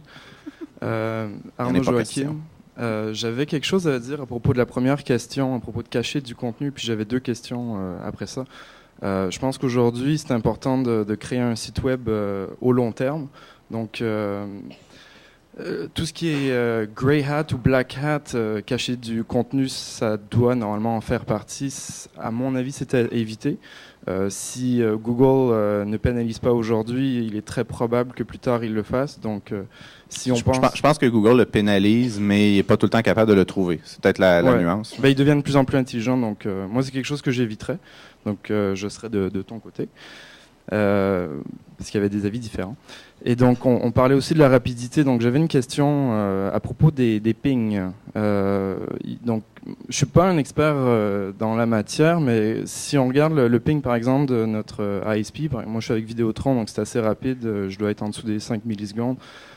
J'utilise Pingdom pour vérifier que mes sites fonctionnent bien, puis que le serveur tourne toujours. Si je regarde par exemple les pings qui me sont donnés, je varie entre 500 et peut-être 1500 millisecondes. Donc je voulais savoir. J'ai posé la question, ils m'ont dit que c'était pas important ces pings-là, mais bon, moi je voulais savoir votre avis. Donc c'est pas le même ping d'après ce que je comprends que Vidéotron et évidemment que le serveur. Donc entre 5 et 1500 millisecondes, c'est énorme la différence. Et donc ma deuxième question, c'est est-ce que vous auriez un hébergement à recommander qui est vraiment excellent pour la rapidité? Ben, tu sais, tu as deux niveaux, je te dirais, d'hébergeurs. Tu as mettons, hébergeurs, je te dirais, enterprise level, que c'est sûrement pas ce que tu cherches, là, mais des systèmes comme Akamai, par exemple, qui vont avoir 100 000 serveurs un peu partout dans le monde, puis qui vont donner, parce que Google est local aussi, a au-dessus d'1 million de serveurs, tout dans son cloud. Fait que quand Google va query, quand la personne fait une requête et va aller sur le serveur le plus proche de Google, ben c'est sûr que c'est une structure de serveur qui mimique un peu ce que Google fait à la Akamai, puis qui est dans le fond le setup. Et ça, c'est le setup idéal. Mais ça, c'est comme je te dis, c'est une grosse corporation qui devrait faire ça. Après ça, dans ton cas à toi, si tu cherches plus un genre d'hébergeur à la eWeb, ShareWeb ou peu importe, tu sais, je te dirais de faire probablement tes propres tests, mais aussi de réfléchir à ton marché. Dans le sens que, je vais prendre un exemple super concret. C'est hébergé à Montréal sur un hébergeur qui est pas terrible, puis que ses partenaires, qui, mettons, d'un point de vue ISP, aux États-Unis, sont pas terribles non plus. Ben, si tu essaies de te positionner en Amérique du Nord, tu vas avoir de la misère parce que tu pars un peu avec une strike. Si d'un autre côté, tu as choisi un hébergeur local du Québec, ton marché, c'est le Québec, puis, je vais exagérer, là, mais mettons, c'est la ville de Québec, puis tu as réussi à trouver un hébergeur dans la ville de Québec, puis il est branché avec le meilleur ISP de la ville de Québec, oui, tu vas améliorer ton cas. Mais moi, j'essaierais de réfléchir vraiment d'un point de vue localité. J'ai des hébergeurs américains pour des clients qui ont un marché plus nord-américain, puis j'ai des hébergeurs, mettons, montréalais quand c'est plus canadien, parce que c'est idéalement le meilleur genre de setup. Après ça, ça dépend bien gros. Tu sais, eWeb, par exemple, ils ont des milliers de serveurs. Tu peux tomber sur un rack qui est pas trop occupé. Tu peux tomber sur un rack qui l'est plus. Tu sais, il y a un paquet d'affaires. Tu prends-tu un système, tu sais, un VPS, tu prends-tu un truc shared, tu prends-tu quelque chose de dédié.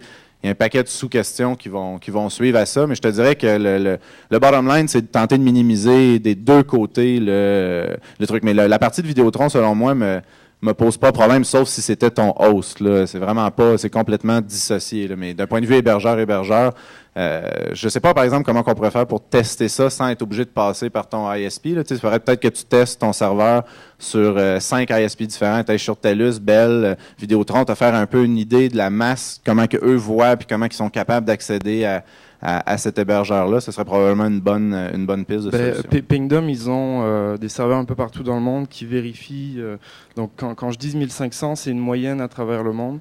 On peut voir que toutes les grandes villes, par exemple, ils ont des pings. Donc, si mon serveur est hébergé à Montréal, le serveur Pingdom de Montréal sera quand même beaucoup plus rapide en ping. Dans le fond, peut-être pour... Juste dire que mon point de vue là-dessus, c'est que oui, la vitesse de téléchargement des pages est importante. On en a parlé tout à l'heure, c'est important pour Google, les H1 aussi, tout ça. Mais jamais perdre de vue que la recette, c'est pas tel et tel élément sorti hors de son contexte. Donc, c'est un programme mathématique qui va regarder, Google aime bien dire qu'il regarde 200 éléments et plus, donc il compose son algorithme. Donc, oui, tu vas pouvoir peut-être avoir un petit gain minime en changeant d'hébergeur, tout ça, mais il faut voir le big picture et voir qu'est-ce que tu peux améliorer dans tout ton site au complet. Pas penser qu'en changeant d'hébergeur, tu vas tout d'un coup te retrouver premier sur ton mot-clé. C'est peut-être un petit peu... Dans le fond, peut-être pour répondre à ta question au niveau ping puis tout ça, juste bien séparer. Dans le fond, ce qui est un ping, ça, c'est vraiment le temps de réponse du serveur. Donc, si j'appelle le serveur, est-ce qu'il me répond dans un temps raisonnable? Ça, besoin, c'est extrêmement rapide parce qu'il n'y a pas de données vraiment qui transigent. C'est juste, je t'appelle, tu me réponds. Ce que Google va regarder plus, c'est le temps de chargement de la page. Donc ça inclut le CSS, le JavaScript, le contenu qui est dans ton HTML. Ça inclut vraiment l'ensemble de tout ça. Fait que c'est vraiment ce point-là qui est important de regarder. Pingdom donne un assez bon indicateur de ça. Puis Google a sorti récemment, ça fait quelques mois, dans Webmaster Tools, je ne sais pas si ton site est inscrit dans Google Webmaster Tools, bon, il y a une petite section dans Lab qui est le Page Speed. Puis il va te donner un indicateur de quand il navigue ton site, combien de temps à peu près ça prend à le naviguer. Puis il va même te dire, ça m'a pris 3 secondes en moyenne. puis c'est plus lent que 90% des sites. Donc, à ce moment-là, ça te donne un indicateur que si tu sais que ton site est plus lent que 90% des autres quand Google le navigue, bon, comme dit Louis, c'est pas un game changer de dire que c'est ça qui va faire la différence entre tu vas être 45e sur Google ou premier, mais tu sais que ton hébergeur est peut-être pas optimal ou, sans être ton hébergeur, tu as peut-être un appel au chargement de ta page vers un API externe, vers une image qui est hébergée ailleurs, des choses qui ralentissent. Des fois, il y a certains systèmes de tracking aussi analytiques qui vont ralentir le chargement de ta page.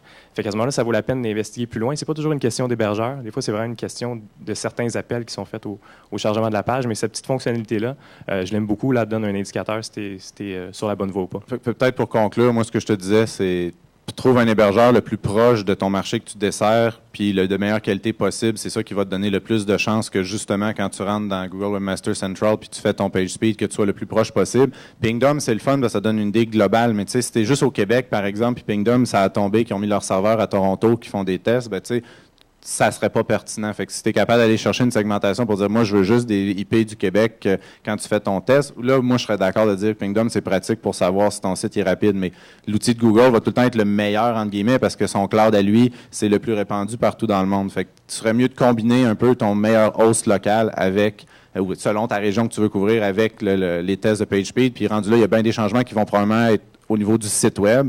Parce qu'il n'y a pas d'énormes différences là, dramatiques entre un eWeb, un ShareWeb, un FusePoint ou peu importe. C'est comme je te dis, ça dépend plus du package que tu vas avoir. Tu sais, si tu as un shared puis tu as un gars qui est sur ton shared hosting puis il prend bien de la bandwidth, ben c'est là que tu vas souffrir plus que d'autres choses, dans le fond. On avait juste 2 heures pour le panel. Qui a des questions de hosting? Parfait. Au lunch puis au cocktail, ce sera le bon moment pour poser. Je peux en profiter juste une dernière petite question. CDN, Content Delivery Network, est-ce que ça vaut la peine et ça change l'URL des images? Est-ce que Google Images va changer l'URL de l'image? Est-ce qu'on va perdre le référencement de l'image, par exemple? CNW, tu veux dire? Ouais, CDN, Content Delivery Network. Donc, MaxCDN, c'est peut-être un peu comme Akai dont tu avais parlé. Oui, il y en a plusieurs, Amazon S3, puis Rackspace et tout ça. Dans le fond, c'est que ton image devient hébergée ailleurs. Donc, c'est sûr que si tu mets un alt dans ton image ou quelque chose comme ça, c'est pris en compte de façon classique, mais ton image devient vraiment hébergée à l'externe. Donc, Google Images, ce qui va vraiment indexer, c'est ton adresse ici sur Rackspace ou Amazon. Ça va être cette adresse-là qui est indexée. Au moins, il y a quand même un certain lien qui se fait entre l'image et ton site quand quelqu'un cherche sur Google Images, parce qu'il y a toujours la fameuse fenêtre qui dit, bon, cette image-là provient de tel ou tel site, mais c'est vraiment hébergé ailleurs. J'allais dire, même principe que YouTube. Pourquoi YouTube est devenu populaire? Parce qu'à chaque fois que vous mettiez la marque blanche de YouTube sur votre site, vous donniez un lien avec un anchor text qui pointait vers la page de YouTube avec le bon mot-clé. Fait que, dans le même principe que si vous voulez que vos vidéos se positionnent vous-même dans les vidéos results sans être à l'intérieur de YouTube ou d'un channel que vous avez créé, ben, si vous n'avez pas le contenu vraiment vous-même sur votre site, oubliez ça. Rendu là, ça peut être intelligent d'avoir les deux. Il peut y avoir plein de façons de regarder ça, mais ça reste quand même que dès que vous en allez à l'extérieur, ben, c'est comme si ça vous appartient plus, entre guillemets. C'est pas comme Facebook qui peuvent faire du marketing avec, là, mais c'est quand même une étape plus loin que d'être physiquement, avoir 100% de vos choses concentrées. Akamai, lui, par exemple, c'est virtuel. C'est pas comme S3, dans le fond. Là. C'est vraiment un setup d'hébergeur, si tu veux, virtuel, mais mondial, dans le fond. C'est pas la même chose que juste ça serait pas en sous-domaine. Là. C'est vraiment le host en tant que tel. Ce serait pas un S3 point, nanana. C'est vraiment, c'est transparent, dans le fond. J'ai juste peut-être un petit commentaire rapidement là-dessus. Rapide. CDN, des serveurs optimisés pour aller plus rapidement, c'est une chose, mais en partant, le vrai travail il est supposé se faire sur le site web. Donc, il y a peut-être du travail d'optimisation qui se fait sur le site avant de vouloir se baser sur des services externes qui peuvent par la suite quand même optimiser. Là. Mais souvent, ce qu'on va observer, c'est qu'il y a beaucoup de travail qui pourrait être en amélioration, qui pourrait être fait sur le site web, encore là, d'appliquer des bonnes pratiques pour faire en sorte qu'on a peut-être moins besoin de services externes comme celui-là ou que ces services-là sont encore plus efficaces parce que la base est bonne. Ça revient à l'adage du garbage in, garbage out, là, comme dans plein d'autres domaines. Oui. Moi, j'ai un problème où j'ai du contenu qui est dans des grosses images parce que je travaille avec des gens qui viennent du papier, donc je suis comme pogné avec ça. Donc, ma question, c'est la pertinence. C'est comme 3 questions très liées, là. C'est le alt et le title. leurs valeurs respectives, puis la quantité de contenu que je peux mettre dedans, parce que je ne veux pas cacher le contenu dans la page. Et ensuite, l'autre question, c'était est-ce que ça vaut vraiment la peine de mettre un H3 autour de ça ou c'est comment que je fais là, pour mettre en valeur le contenu de l'image que les outils de recherche ne verront pas? Je vais te rendre service, là. Envoie-moi ton exemple à mon courriel, puis je vais le regarder, parce que c'est quand même un exemple super, super pointu, puis je pense pas qu'on essaie d'être aujourd'hui sur un débat de le alt est-tu meilleur que le H1, le H2, le H3, que le title. En tout cas, personnellement, là, je te dirais que ça dépend un peu de ta structure de page. Qu'est-ce que tu essaies de dire? Est-ce que c'est pertinent de dire ce qu'il y a dans ton image, oui ou non? Tu sais, il y a plein de sous-questions qui ferait que j'aimerais mieux juste regarder la page puis te donner un 3 bullets de recommandations. Ce serait peut-être plus simple dans ton cas. Le poids de l'image va être probablement ton plus gros problème que tu sais déjà et que tu nous as dit, là, mais je pense que c'est assez... comme je te dis, moi, on n'est pas... Chez NVIDIA, on n'est pas obsédé de toutes les balises et toutes ces choses-là. On fait attention pour l'usabilité, on fait attention at large, mais c'est vraiment pas quelque chose sur lequel on met de l'emphase. Je dirais même qu'au fil des dernières années, c'est des choses qui ont pris de moins en moins d'importance. Google est de plus en plus intelligent à faire ce qu'il a à faire. Et moi, ça m'amène à un point que j'ai hâte que... J'aimerais ça qu'on parle de lien à un moment donné, parce que c'est 80% du SEO, selon moi. Fait que je sais pas si vous avez des questions qui tournent autour de ça, mais moi, ça m'intéresserait d'en jaser un peu. Je trouve je veux intervenir là-dessus. Il y avait une question précise à laquelle je veux répondre.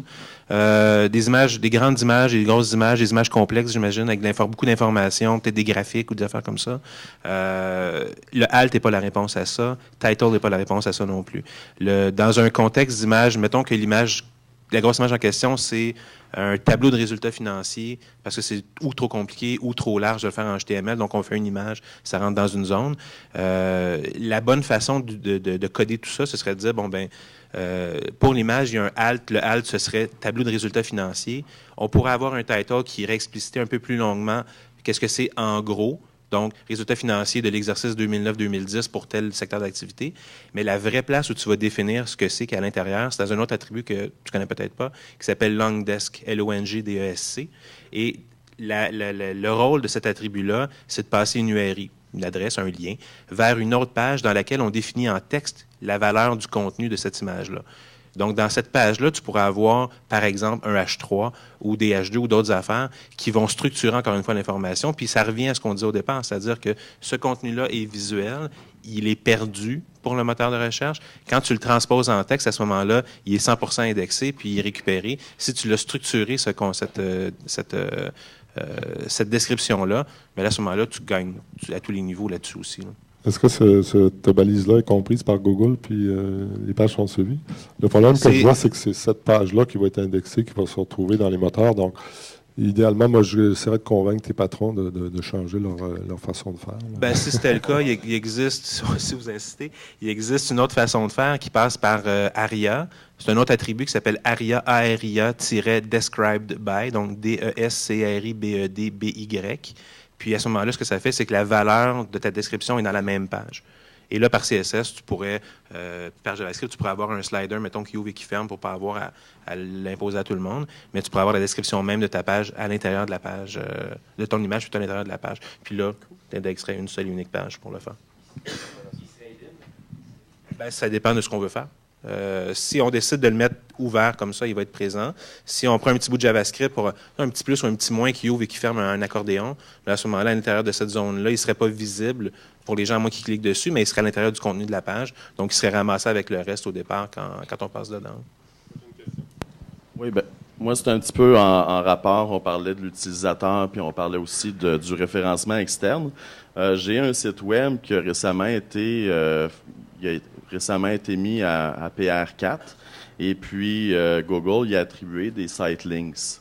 Alors, le problème que j'ai, c'est que les site links qui ont été attribués sont en anglais par rapport aux éléments du menu qui sont en anglais. Et puis, moi, évidemment, vu que la clientèle de ce site-là est francophone, j'aimerais que les site links apparaissent en français. Est-ce qu'en changeant les... Tu peux simplement, excuse-moi, je vais répondre tout de suite, parce que tu peux simplement t'ouvrir un compte Google Webmaster Tool, et à l'intérieur de Google Webmaster Tool, tu vas retrouver tes site links et tu vas pouvoir décider, toi, ou dire à Google que celle-ci, je ne la veux pas. Tu fais juste donner une petite raison. Ouais, ça, tu vas choisir tes pages françaises. Non, je sais très bien que je peux les bloquer. Okay. Par contre, les sitelinks, j'ai 3 sitelinks qui ont été trouvés par Google. Et puis, c'est uniquement les anglophones. Je pourrais les bloquer, mais ma question, c'est de savoir si je changerais, si je ferais un switch, autrement dit, de mon site, des sitelinks qui sont pour mettre les éléments de menu qui sont actuellement en anglais en français. Est-ce que Google retrouverait les nouveaux titres ou est-ce qu'il éliminerait tout simplement mes sitelinks? Dans le fond, peut-être de donner la priorité à ton site. Tu peux choisir la langue prioritaire pour ton site. Peut-être que ça pourrait aider. Puis je pense quand même que tu peux quand même choisir les sitelinks à l'intérieur de... Moi, ce que ça me dit, c'est qu'il y a peut-être un problème de structure potentielle au niveau de ton site, qu'il n'y a pas une séparation claire de l'anglais et du français. Est-ce qu'il y a vraiment une section anglophone puis une section francophone ou c'est un petit peu mélangé? OK. Oui, c'est dans le fond Joomla avec Joomfitch, le plugin pour faire le multilingue. Est-ce que tu as vraiment une section, par exemple, /EN, puis une autre /FR? OK. Sa homepage est en quelle langue? C'est pas mal ça ta réponse, d'après moi. Là, ta question de est-ce que tu flippes un vers l'autre, est-ce que c'est une bonne idée? Je te dirais, si ton marché est francophone, c'était pas une bonne idée d'avoir une page d'accueil en anglais. Principalement francophone. Au Québec, si vous avez une homepage en anglais, vous ne donnez vraiment pas de chance. La seule place en Amérique du Nord qu'on peut ranker en faisant pas grand-chose, c'est d'avoir du texte en français.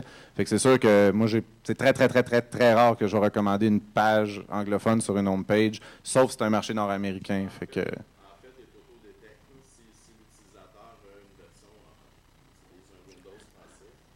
Ça s'appelle une très mauvaise chose. Il prend là le Parce problème. que c'est probablement ça ton problème. Google, comme il auto-détecte, Google est anglophone, fait qu'il va jamais aller voir. Tu n'as pas le droit de faire ça non plus. C'est considéré du cloaking de détecter selon...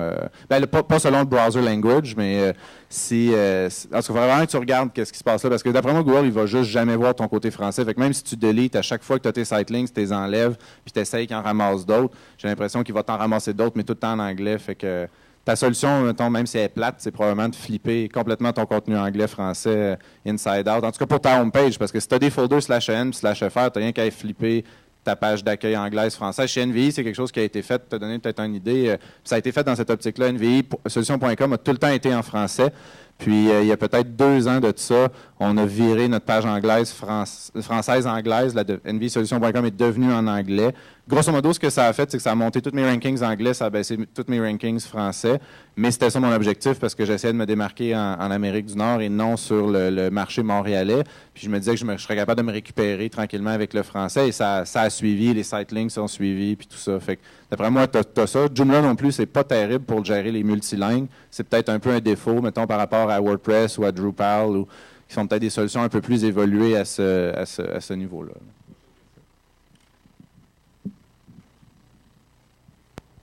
Bonjour. Mohamed Alami, donc je suis consultant en stratégie Internet au niveau de CGI, enfin au sein de CGI. Moi, ma question, ce n'est pas une réponse, donc j'aimerais plutôt qu'on partage justement notre connaissance, et je ne rentrerai pas au niveau des tactiques, c'est au niveau de la stratégie globale. Bon, on sait qu'il y a Panda, qu'il y a des mises à jour qui sont faites aujourd'hui pour qu'effectivement on diminue le poids des liens, l'importance des H2, H1, tout ça, franchement, pour moi, je dirais, on peut les oublier maintenant. On rentre dans une nouvelle ère où on parle de l'expérience utilisateur. Là, le search behavior donc de Seomoz, qui était à 7% en 2010, aujourd'hui, on ne sait pas encore combien il va prendre. Donc, on a le deuxième challenge, c'est effectivement le mobile. Donc, on doit faire du référencement mobile. Il y en a un troisième qu'au Québec, on est complètement déconnecté, c'est le référencement TV. Donc là, c'est encore le référencement TV. Donc là, on aura des gens qui vont faire de la recherche sur la télé, directement sur le browser, sur la télé.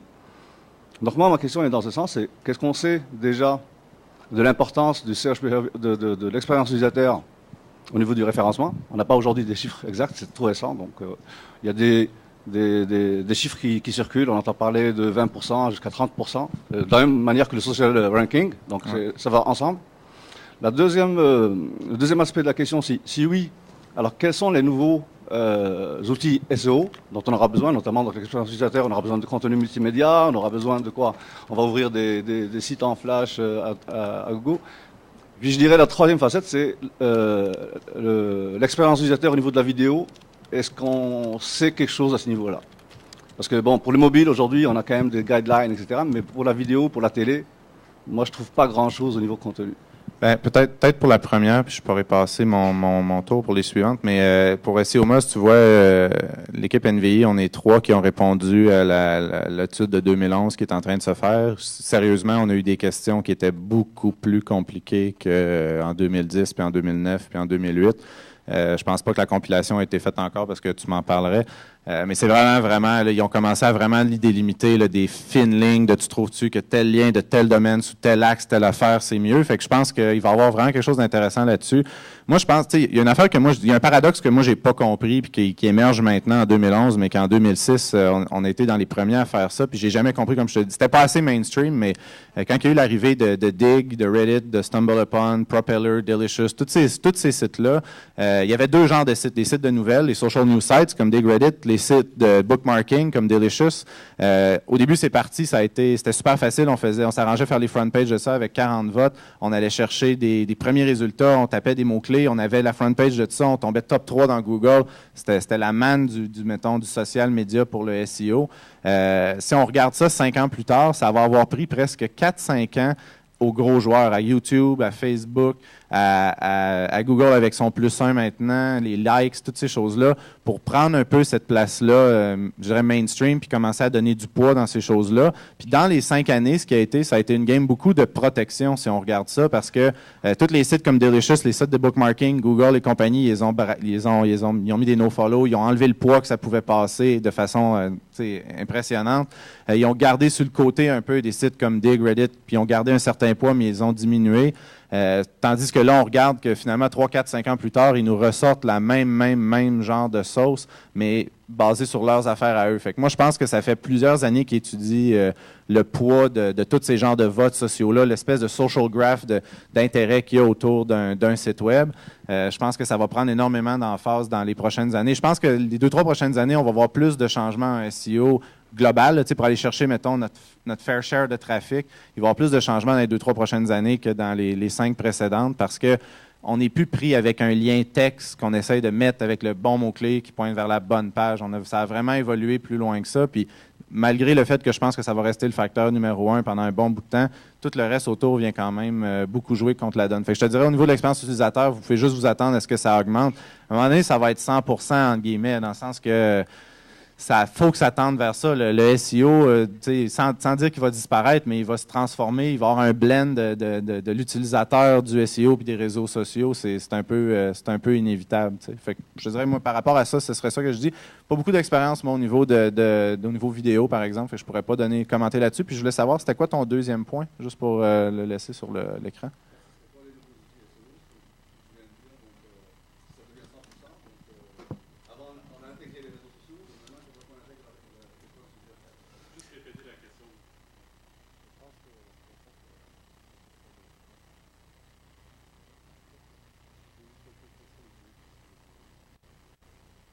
Pour répondre à la question de Mohamed qui est complexe, bon, c'est sûr que j'en parle cet après-midi dans ma conférence, donc restez au poste. Donc, effectivement, c'est sûr qu'on part de v'là 10 ans, le PageRank de Google qui était basé exclusivement sur les liens, l'analyse des liens, le link graph, tout ça. Et ce link graph-là a été, disons, malmené par les SEO, entre autres, tout ça. Donc, ce que les moteurs de recherche, c'est pas juste Google, mais sont désespérément à la recherche, disons, de signaux qui seraient autres que les liens. Je pense, comme Guillaume, que les liens sont toujours très importants, mais ça a été trop facile à manipuler. Donc, les moteurs de recherche sont à la recherche de signaux autres et, en fait, effectivement, l'expérience utilisateur. Donc, par exemple, le taux de rebond sur les pages, est-ce que les pages, le temps passé sur les pages, est-ce que les pages sont bookmarkées, le niveau de visite, etc. C'est des choses qui, effectivement, Google a accès à énormément de data avec son toolbar. C'est des choses que ils n'en parlent pas beaucoup, mais c'est sûr que c'est des éléments qui sont pris en compte parce que ça, on ne peut pas gamer ça, entre guillemets. Donc, c'est sûr qu'on ne peut pas manipuler ça à grande échelle, en tout cas, à mon point de vue. Donc, les moteurs de recherche sont à niveau de nouveaux signaux. Effectivement, l'expérience utilisateur et tout ce qui est social. Là, ça a été confirmé dernièrement, effectivement, que les signaux sociaux seront pris en compte, donc Twitter, Facebook et leur nouveau truc, là, +1. Donc oui, tranquillement, on va migrer vers, disons, non plus un link graph, mais un social graph, où effectivement, ce ne sera plus seulement les liens qui vont être importants, mais disons, l'approbation large des gens. La différence entre les liens, c'est que pour faire un lien, il faut avoir accès à un blog, il faut pouvoir coder, etc. Donc, finalement, le social graph va, je pense, démocratiser la vision que Google a du web. Donc, ça va être très intéressant de voir. Effectivement, tout le monde peut aller dans Facebook maintenant, puis mettre un lien, Twitter, etc., puis le fameux +1. Donc, c'est une forme pour Google, je pense, de démocratiser sa vision du web, puis quelles sont les pages qui sont populaires. Est-ce que ces pages populaires-là sont aussi les pages qui mériteraient d'être bien positionnées? Donc, c'est un grand débat. Je fais une mini parenthèse. Moi, je ne veux pas être 100% en désaccord, mais pas loin. Je vais vous expliquer un petit peu ma philosophie. En 2006, les réseaux sociaux, le social graph, justement, est apparu. Et je ne vais pas vous conter d'histoire, là, mais manipuler les réseaux sociaux, c'est pas mal plus facile que d'aller chercher des liens. Puis ça, j'aimerais ça que vous compreniez ça, là. Si ça devient que c'est les likes, les retweets, puis tout ça qui font la game, cette game-là elle va être beaucoup plus facile à jouer par les marketeurs. Je vais vous donner un exemple concret, là. On a des collègues aux États-Unis qui gèrent, mettons, une campagne Twitter. Un de mes amis, par exemple, Jordan, je dois laisser le détail, là, mais cette personne a 700 comptes Twitter actifs. Ils sont tous profilés par des catégories. Ils ont tous 5 à 10 000 followers chacun. Et ils s'entretiennent une discussion entre eux-mêmes sur n'importe quelle des thématiques que vous voulez. Fait qu'arrêtez de vous conter des histoires quand vous dites que les social graphs, là, ça va être extraordinaire parce que c'est la chose la plus facile à peu près à manipuler. Pour vous donner une idée, chez NVI, on a des gens qui travaillent là-dessus à temps plein. On a au-dessus de 10 000 personnes en ligne en temps réel sur Messenger, sur des chats. On peut aller chercher n'importe quel genre de vote pour n'importe quoi en 24 heures. Fait que il faut faire attention quand même à ça. La seule différence où est-ce que les social graphs pourraient gagner, c'est si ça devient assez, mettons, mainstream, qu'il y a tellement de gens qui votent en même temps que même les marketeurs ne pourraient pas réussir à accumuler assez de votes. Parce que c'est vraiment ça, il ne faut pas se compter d'histoire. Aller chercher des liens, c'est difficile parce qu'il faut convaincre des gens, il faut échanger de l'argent généralement ou échanger du contenu, peu importe des liens. Tandis qu'un vote, là, c'est juste you're just a like away, ou un +1 ou peu importe. Fait que si ça devient ça, les rankings, signals, vous pouvez être certain que des gens comme nous, on va être là puis on va être capable de ramasser 1000 upvotes sur +1 de Google par jour. C'est pas compliqué de faire ça. La gang en Inde, ils vont être très contents d'avoir ce genre de contrat-là. Mais c'est important parce qu'il va y avoir du ménage qui va être fait, mais faites attention parce que les réseaux sociaux, c'est beaucoup plus facile à manipuler. OK, peut-être pas des vraies personnes, mais des votes, là, ça peut aller vite en tabarouette pour faire le changement. Ben, on avait aussi d'autres trucs à dire là-dessus. Vidéo notamment. Expérience utilisateur, à mon sens, c'est une définition qui change beaucoup et qui change constamment. Un des facteurs importants au niveau de ce changement-là, c'est le vieillissement de la population, qui amène des habitudes différentes au niveau de l'utilisation du web, mais aussi au niveau des attentes des gens. Et ça se manifeste déjà dans plusieurs pratiques, notamment au niveau du design, quand on se rend compte que les sites web sont de moins en moins des grosses densités d'informations et de plus en plus des pages assez aérées avec du gros texte et tout le reste. Moi, je n'ai pas de données sur les pourcentages ou l'amélioration d'expérience utilisateur basée sur telle ou telle pratique, mais encore là, c'est des questions de gros bon sens souvent. On est capable de voir, par exemple, dans le contexte de la vidéo, que ces vidéos-là, bon, il y a du travail qui se fait, notamment chez Google, pour être capable de récupérer une track audio, par exemple, de la vidéo, de la convertir en texte et d'indexer ce texte-là. C'est loin d'être parfait pour le moment. N'importe qui ici qui a déjà travaillé avec les outils de Google pour faire du captioning vidéo live à partir de Google Vidéo ou bien de YouTube, sait très bien que quand on lance un captioning automatique, il sort de la boîte là-dedans incroyable. Si on a marre d'avoir un nom de famille qui est moindrement en dehors des sentiers battus, c'est clair que ce qui va être ressorti textuellement n'a rien à voir avec notre nom. Puis les termes complexes, etc. aussi. Donc, c'est assez limité. Et encore une fois, des contenus qui sont visuels, dans ce cas-ci, ne sont réellement indexés qu'à partir de leur version textuelle. Donc, ta question au départ partait de l'idée de Web TV, mais aussi de mobile. N'importe quel paradigme dans lequel on va utiliser le web dans les prochaines années, c'est toujours la même chose. Derrière, c'est du web. Il va y avoir un agent utilisateur, un browser, un téléphone, un frigidaire, une console vidéo, peu importe, qui va restituer ce truc-là. Il va restituer du HTML ou quelque chose qui ressemble à ça. Les mêmes règles vont s'appliquer. Le contexte d'utilisation va changer parce que les utilisateurs vont avoir des attentes différentes, puis on va évoluer ensemble. Mais autrement, la game ne fait que continuer, puis elle s'ajuste. Il n'y a rien de particulièrement différent dans l'arrivée de la télé numérique, par exemple, là-dedans. Peut-être du flash, mais par le temps que le Flash soit suffisamment implémenté, on sera rendu dans HTML5 et la vidéo dans HTML5 sera bien supportée. Et c'est ça qu'on aura pour avoir encore là une plus grande facilité à faire du sous-titrage ou des trucs comme ça. Ça revient à du texte, ça revient à de l'information que les outils sont capables de récupérer et indexer. C'est un petit peu juste... Ben, c'est juste, je trouve ça intéressant d'ouvrir cette parenthèse-là par rapport à la facilité d'aller chercher, dans le fond, de la crédibilité dans les médias sociaux. Si c'est si facile que ça, pour moi, ça lève un gros drapeau parce que ce qui était facile à faire en SEO il y a quelques années est devenu difficile, puis est devenu, c'est tellement facile qu'on lui donnera plus de poids. Donc, ça doit être une question de temps. Même chose pour les médias sociaux. Quand on regarde, à partir du moment où on a 500 followers dans Twitter, on les suit plus. On se fait une sous-liste, puis on suit juste les 100, 120 personnes. Donc, il n'y a plus le poids d'être suivi par tant de personnes ou de suivre tant de personnes prend tout un autre sens. Donc, on va tomber, la prochaine étape, c'est de tomber dans la dynamique de comment on arrive à calibrer tout ça. Puis, le point, dans le fond, central qui reste sur tous les plateformes de communication. Puis, je pense que le blog est un très bon exemple de ça où l'authenticité, la crédibilité, la confiance qu'on essaie de placer dans ces médias-là.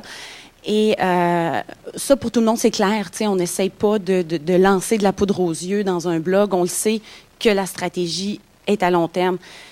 Puis là, s'il y a un méga buzz dans les médias sociaux, puis on peut en profiter, on peut peut-être rouler sur cette vague-là pendant un petit bout de temps, il va y avoir inévitablement un resserrement qui va se faire parce que, à la base, il va falloir qu'on ait mérité l'attention de l'utilisateur. Est-ce qu'il va vraiment nous écouter? Puis à force de se faire lancer de la crap puis des mots-clés dans tous les messages Twitter, il va y avoir un désintéressement. Donc, je me dis, ceux qui sont capables tout de suite de se positionner avec une fréquence, là je parle de Twitter parce que je le connais mieux, mais une bonne fréquence, une pertinence aussi dans leur message, ben c'est eux qui vont suivre puis qui vont bien... dans le fond, ça fait partie des bonnes pratiques, je pense. Moi, je dirais que, c'est sûr que le jeu avec les moteurs de recherche, c'est que tout le monde essaie de manipuler, tout le monde essaie d'être en premier. Donc, il y a 10 places et puis tout le monde essaie effectivement de manipuler les moteurs pour se positionner, que ce soit avec les liens, que ce soit avec les médias sociaux, les réseaux sociaux. Donc, c'est sûr que c'est le jeu du chat et de la souris, là. Moi, je ferais confiance. Bon, la grande différence que je vois avec Plus Simple, je vais en parler cet après-midi, c'est que là, effectivement, ça va être directement dans les résultats de recherche. Et ça, je pense que ça peut ouvrir énormément le graphe social de Google parce que, qui vraiment a installé un bouton Facebook, qui vraiment va sur Dig à part l'équipe de NVI.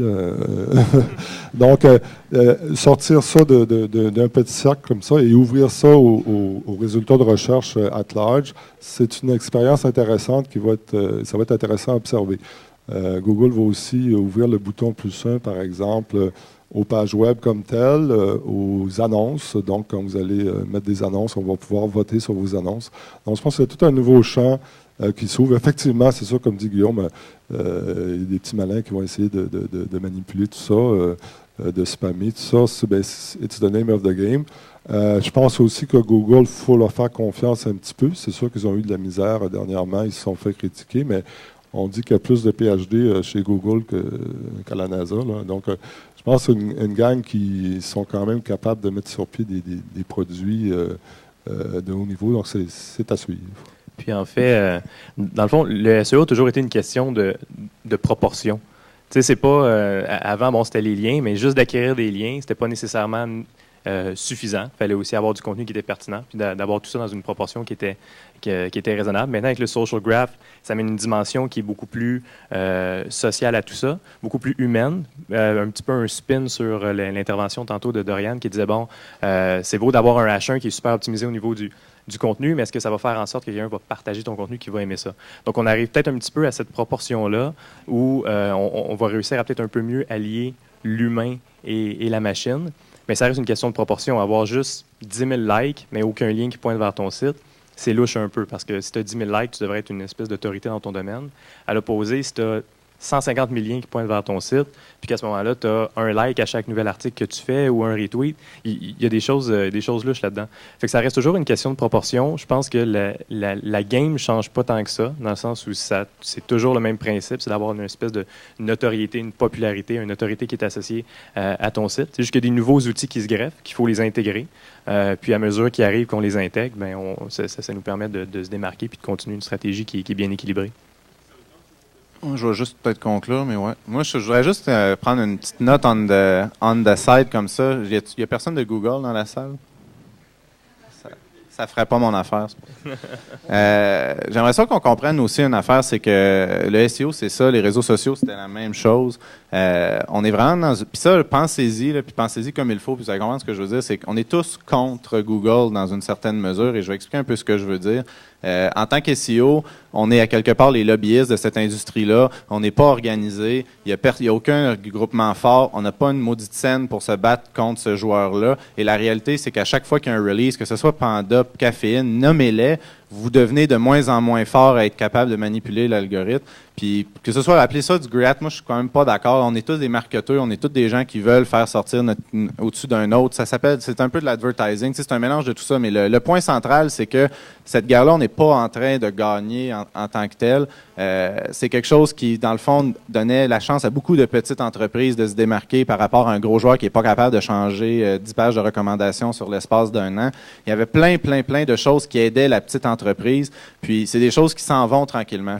Puis en plus, Google met plus de poids sur les compagnies de brick and mortar, se débarrasse des joueurs qui sont des pure players online, se débarrasse des business directory, se débarrasse d'un paquet de choses qui étaient des intermédiaires avec un paquet de monde qui vivait de ça dans tous les pays. Puis ça, c'est important quand même à comprendre. Fait que quand vous essayez de devenir premier sur n'importe lequel des mots-clés, je pense pas que vous avez besoin de vous sentir mal de faire quoi que ce soit dans la mesure que ça respecte certains guidelines.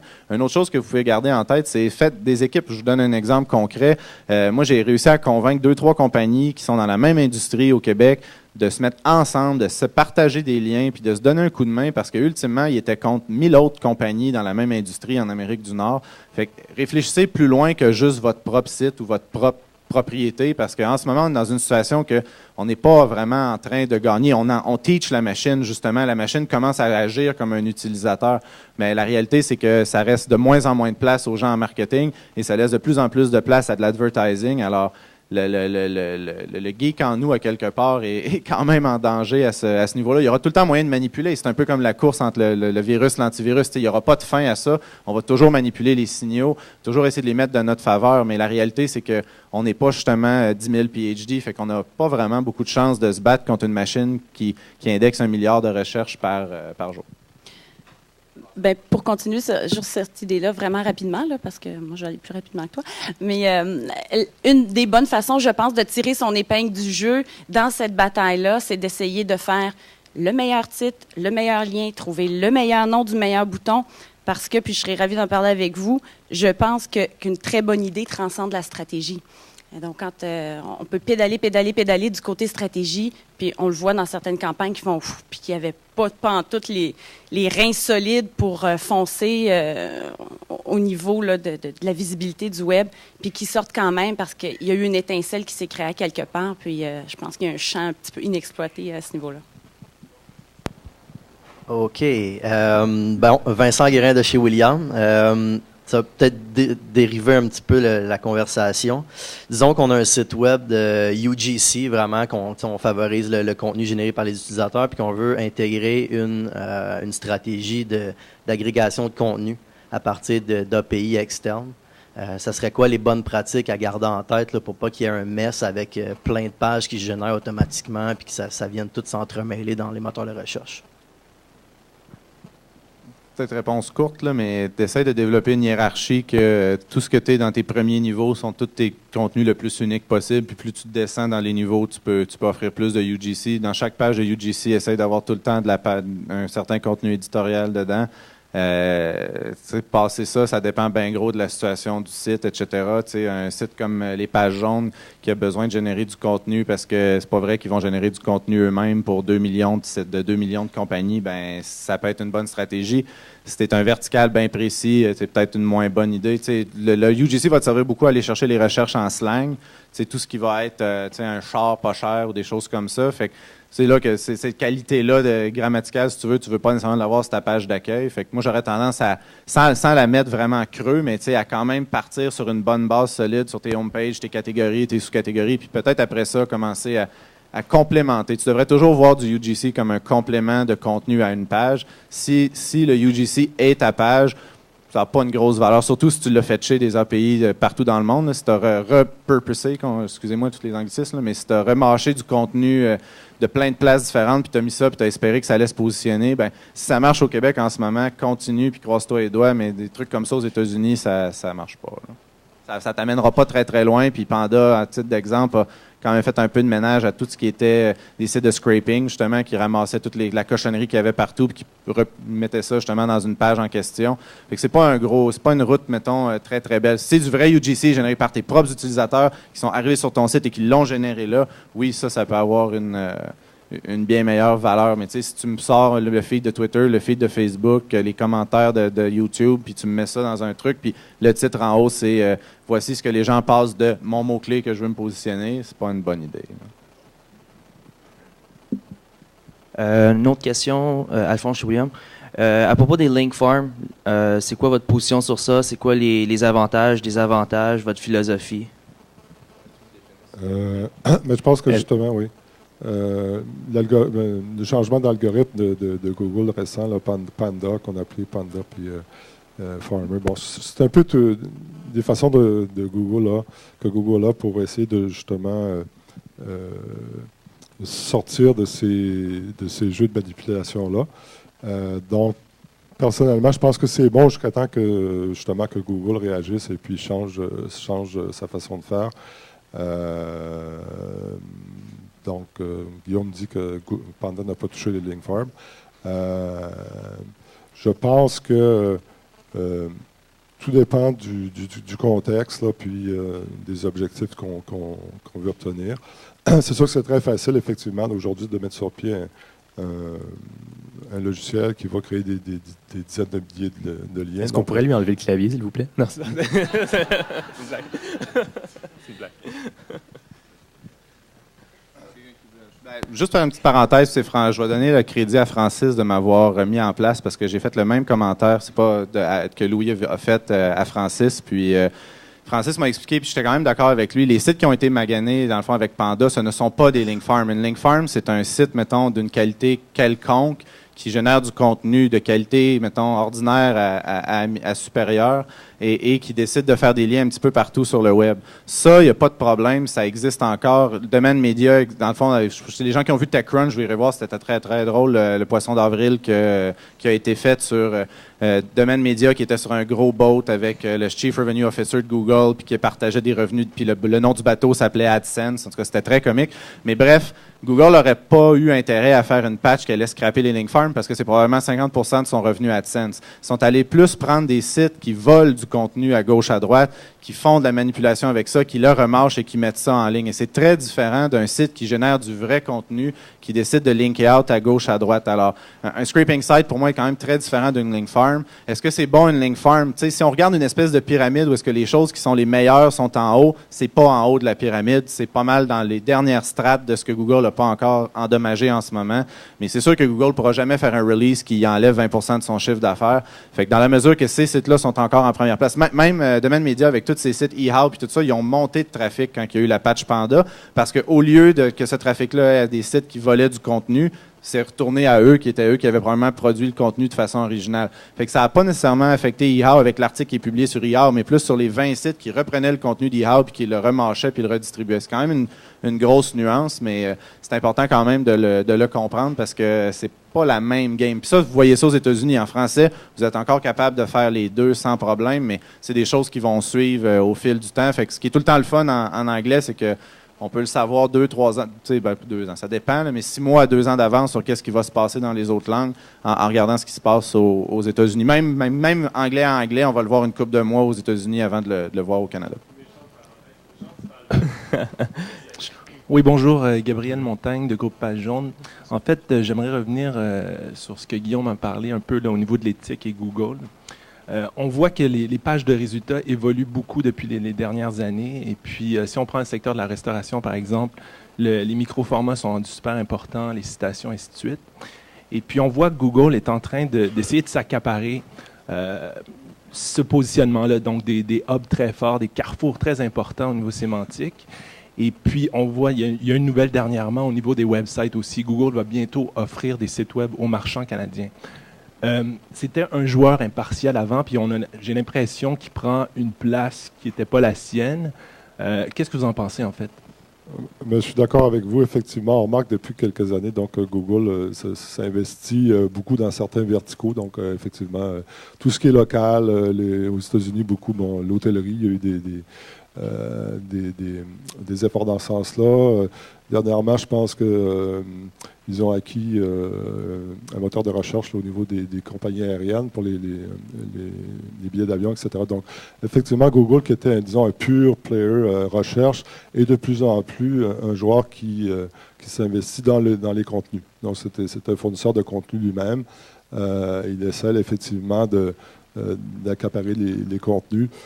Il y a eu toutes sortes en Europe, je pense, d'actions en justice contre Google pour justement dire que Google est devenu un monopole parce qu'il va exclure, si moi j'ai un directory sur les restaurants par exemple, j'ai plus accès à Google parce que c'est les pages de Google elles-mêmes qui apparaissent. Donc effectivement, il joue sur les deux tableaux, autant un moteur de recherche qui fournit ses propres contenus. On a juste analysé les pages de résultats de Google maintenant et la part des résultats naturels, c'est peut-être ça que Guillaume veut dire aussi, c'est que la part des résultats naturels est de plus en plus ténue. Donc, beaucoup de publicité, beaucoup de pages avec de liens vers des Google Places, des liens vers YouTube, toutes les propriétés de Google. Donc, effectivement, la part disons, si on parle de référencement aujourd'hui, il y a toujours 10 liens naturels, mais il faut les chercher, il faut les trouver. Ils sont de moins en moins visibles et ils ont tendance à baisser above the fold, comme on dit. Donc, c'est voir peut-être au niveau législatif qu'est-ce qui va se passer. Mais bon, pour le moment, ils font ce qu'ils veulent. C'est un gros mammouth. Et ils font un petit peu ce qu'ils veulent. Alors, mais effectivement, c'est de plus en plus difficile de se positionner de façon naturelle. Dans le fond, ce qui est peut-être de plus en plus difficile pour les petites entreprises, je pense, c'est de suivre la game. Parce qu'en tant que tel, c'est pas tant un problème. Je trouve que Google, ce qu'ils ont toujours fait, c'est d'indexer du contenu puis d'essayer de le présenter de façon le plus pertinente possible. Que ce soit des livres, que ce soit des reviews de restaurants, quoi que ce soit, c'est de l'indexer, trouver c'est quoi la meilleure façon de présenter cette information-là, puis la présenter pour que ce soit utile pour l'utilisateur. Moi, je suis assez content quand je fais une recherche locale. J'ai une map, j'ai quelques places proches, je peux aller voir, j'ai une page, puis je peux voir les reviews. Puis ce qu'il faut quand même noter, c'est qu'au final, ça s'en va sur un site de quelqu'un. De la compagnie en tant que telle. Ce n'est pas du scrapping de contenu qui demeure là de façon statique que Google s'approprie. Il y a toujours une rétribution de ce contenu-là qui est fait éventuellement. Ce que je trouve qui est vraiment difficile, c'est juste pour les petites entreprises de suivre cette game-là. Parce que nous, on est dedans, puis oui, là, on a les micro-formats, puis oui, je vais mettre un H-card ou un V-card pour que Google puisse l'indexer, puis là, il va avoir mes contenus d'information, puis tout ça. Mais pour la petite entreprise qui n'est pas nécessairement là-dedans et qui essaie de suivre ça, ça devient de plus en plus difficile. Donc, je ne pense pas que c'est tant au niveau du contenu puis de l'interprétation que Google en fait, parce que je pense qu'habituellement, c'est fait de façon la plus pertinente possible, même si oui, je suis d'accord, ils sont de moins en moins impartials. Mais c'est plus dans le fait de suivre toute cette évolution-là qui devient un petit peu difficile. Un bon exemple pour te relancer la balle, Gabriel, mais pour avoir travaillé avec le groupe Page Jaune aussi, mais tu sais, les Pages Jaunes ont offert un peu toute leur database de contenu. Ça, c'était public, là, mais tu sais, on va faire leur database de contenu à Google pour que c'était Page Jaune qui était un peu le preferred listing qu'on voyait quand on faisait des recherches locales.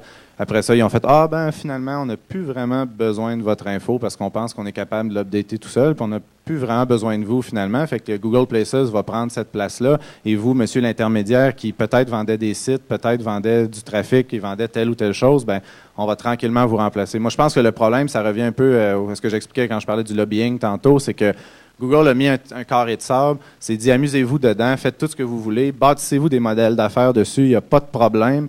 Puis là, à chacune des patchs, au nom de la pertinence, au nom de whatever, c'est pas vraiment pertinent, mais vont faire des espèces de modifications qui viennent détruire des business models.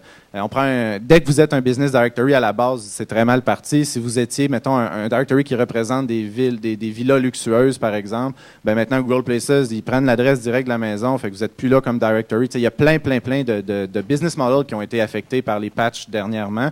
Puis ça, c'est vrai à chacune des patchs. Mais je pense que le point là-dedans, justement, à comprendre, c'est votre SEO, c'est important qu'il fasse partie d'une stratégie globale, mais vous devriez tout le temps essayer de penser 2 ans d'avance à ce qui va arriver parce qu'il y a bien des business models que vous pouvez bâtir aujourd'hui qui n'auront pas leur place tantôt. Bien des choses au niveau local, bien des choses dans les verticaux qui ont le plus d'argent à faire. Fait que vous pouvez deviner les autos, les voyages, à la limite les maisons, ça pourrait être quelque chose de logique de réfléchir à une solution mondiale. Fait que tu sais, il y a plein de choses comme ça. Fait que c'est important de comprendre. Tu sais, c'est plus de comment vous allez jouer avec le moteur, mais mettez pas tous vos œufs dans le même panier. On était les premiers à l'époque à dire faites juste du SEO, laissez faire le pay-per-click, laissez faire les réseaux sociaux, peu importe, mais l'ajustement doit être là. Vous devez plus être un petit peu partout parce que si vous avez 100% de votre revenu sur une chose, ça peut tomber overnight pour une raison qui peut être pertinente ou pas. Là, ce qui est juste une décision commerciale de Google qui c'est même pas personnel par rapport à vous, c'est juste qu'elle allait faire plus de sous à faire telle ou telle chose, puis la discussion s'est arrêtée là dans leur tête. C'est comme le Walmart des search engines, dans le fond. On va faire avec toi tant qu'il y a de l'argent à aller, puis on va dire on achète local, mais la journée où ça sera plus rentable, ben on vire le modèle de bord. Fait que c'est un petit peu c'est le Walmart des réseaux sociaux. C'est sûr que Google est là pour vendre la publicité. Donc, plus c'est difficile finalement de se positionner dans les pages de Google, plus les gens vont avoir recours à la publicité. C'est un petit peu, c'est ça. Donc, ils sont dans une situation de quasi-monopole, effectivement. Ils contrôlent l'offre, ils contrôlent le contenu. C'est ça. Mais quoi qu'on fasse, je pense qu'il faut quand même toujours se rappeler qu'une fois que la personne est arrivée sur son site, c'est là qu'on a, dans le fond, qu'on est chez soi, puis qu'on a le pouvoir, là, la personne, on a son attention, bien, de travailler plus cette partie-là. On se met à l'abri un peu des intempéries qu'il y a autour. Si l'entreprise a une bonne infolettre, si l'entreprise réussit à améliorer son taux de conversion une fois que la personne est arrivée sur le site, bien, je pense que là, on se protège un petit peu là, en travaillant cette base-là. Bonjour, Alain Ben Simon de chez TaxLink Ads. Moi, j'aimerais revenir sur un petit peu ce qu'a dit Mohamed, enfin ce qu'ont dit Mohamed et Guillaume tout à l'heure, à savoir les facteurs clés dans le positionnement. Donc, on parlait de l'augmentation de la prise en compte des médias sociaux. Moi, j'aimerais nuancer un petit peu, si vous voulez, l'augmentation de la prise en compte des médias sociaux. C'est vrai que c'est indéniable que la part donnée et l'importance donnée aux médias sociaux dans les résultats de search va crescendo. Maintenant, comme a dit Guillaume, c'est vrai que la manipulation de ces... il y a des techniques de manipulation qui vont faire en sorte que peut-être les moteurs de recherche vont pas pouvoir leur donner la part qu'ils aimeraient. Mais aussi, j'aimerais aussi nuancer ça en disant que... si vous voulez, je pense que c'est pas aussi facile que ça de manipuler les réseaux sociaux, dans la mesure où je pense que les moteurs de recherche, si vous voulez, ils ont quand même les moyens de mettre en place des filtres. Vous disiez tout à l'heure que vous aviez je ne sais pas combien de followers et combien de comptes Twitter actifs.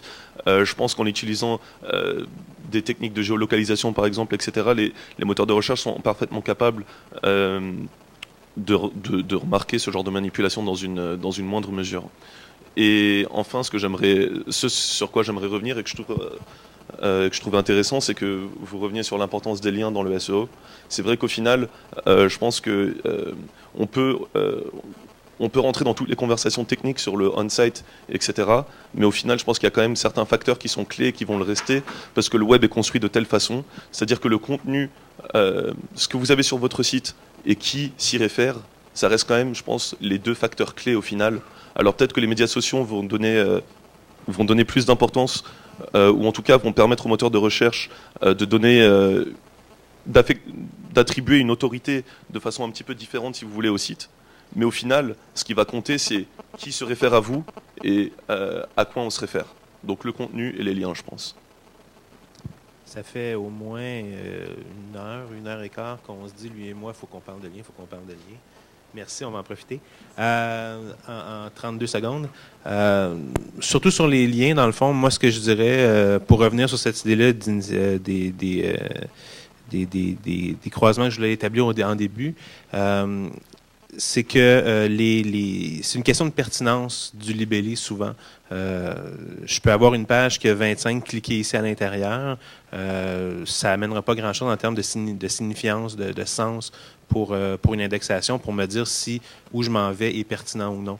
En accessibilité, j'ai le même problème. Moi, si je prends ces liens-là hors contexte, ils ne veulent plus rien dire. Donc, une fois qu'on fait une extraction de l'ensemble des liens d'une page web, si on est incapable de dire à quoi ces liens le servent, à quoi ils réfèrent, où ils vont, on est assez mal barré en partant. Donc, on parlait de facteurs clés de positionnement, c'est certainement un truc très important.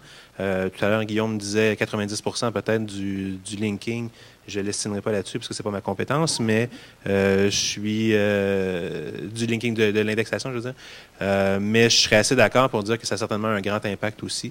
L'impact important aussi, à mon sens, ce serait de dire justement une question de structure, donc de sémantique HTML, de comprendre la valeur des éléments HTML, à quoi ils servent. Je faisais référence tout à l'heure à un p-class title au lieu d'un H1. Ça fait toute la différence du monde au niveau de l'indexation.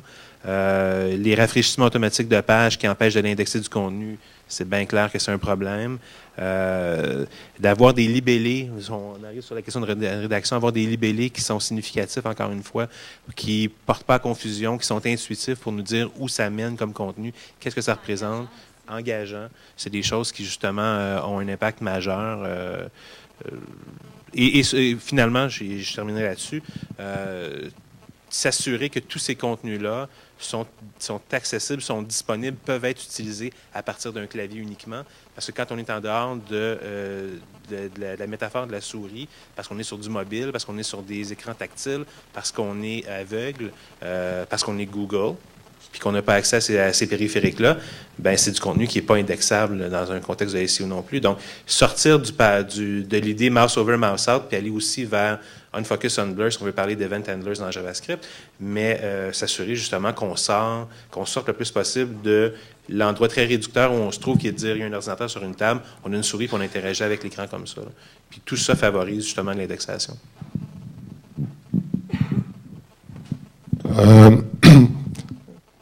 J'ai bien une grosse voix. Donc, mais je pense qu'effectivement, qu'on parle de liens, comme Guillaume l'a dit, ou de signaux sociaux, tout ça, le référencement, c'est un exercice de popularité. Il suffit de... Ce qui arrive, c'est qu'il y a un shift tranquillement entre où les moteurs de recherche vont chercher leurs signaux de popularité.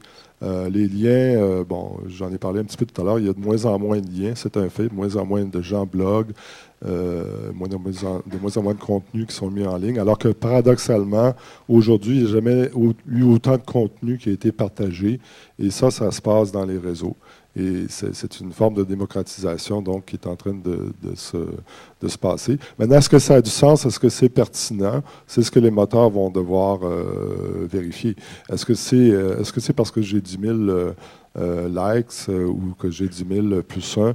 Est-ce que ça veut dire que nécessairement ce contenu-là, est-ce qu'il y a une corrélation entre ça et le fait que cette page-là mérite entre guillemets, d'être dans les premiers résultats de recherche? C'est ce que les moteurs vont devoir vérifier. Puis je pense qu'ils sont au tout début de ce travail-là. Les moteurs disent qu'ils commencent à intégrer les signaux sociaux, oui, mais effectivement, c'est encore un petit morceau de l'équation. C'est pas demain la veille que c'est juste avec Twitter et Facebook qu'on va pouvoir se positionner. Mais c'est une histoire à suivre, là, je pense. Peut-être juste pour répondre à ta question, tu parlais, Google va être capable de figurer ça. Moi, je te dirais que la philosophie en arrière de ça, puis c'est la même chose quand nous autres, on travaille, c'est sûr que les 10 000 personnes qu'on a en ligne, on ne fait pas voter les mêmes personnes à chaque jour.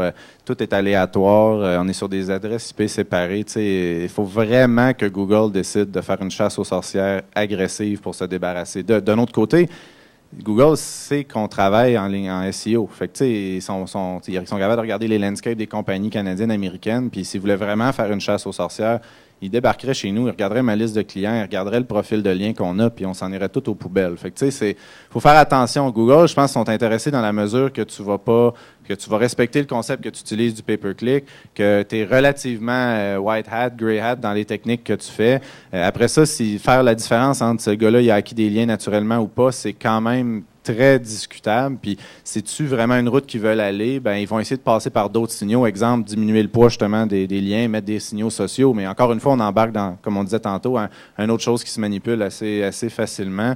L'idée de fond reste un peu de faire du contenu qui va convertir, de s'assurer que ta page va vite, de mettre tous les éléments en place. Les 2 facteurs clés, selon moi, par exemple, ça va être les liens puis les signaux sociaux, dans la mesure que tout ton on-site est vraiment clean. Puis ça, dans un marché pas compétitif, que ton on-site soit pas clean, c'est correct. Quand on s'en va dans des affaires à large échelle, c'est la base pour pouvoir compétitionner avec les autres. Puis après ça devient une game de popularité. Mais faites jamais l'erreur de travailler une game de popularité puis devenir le plus populaire avec le plus mauvais site.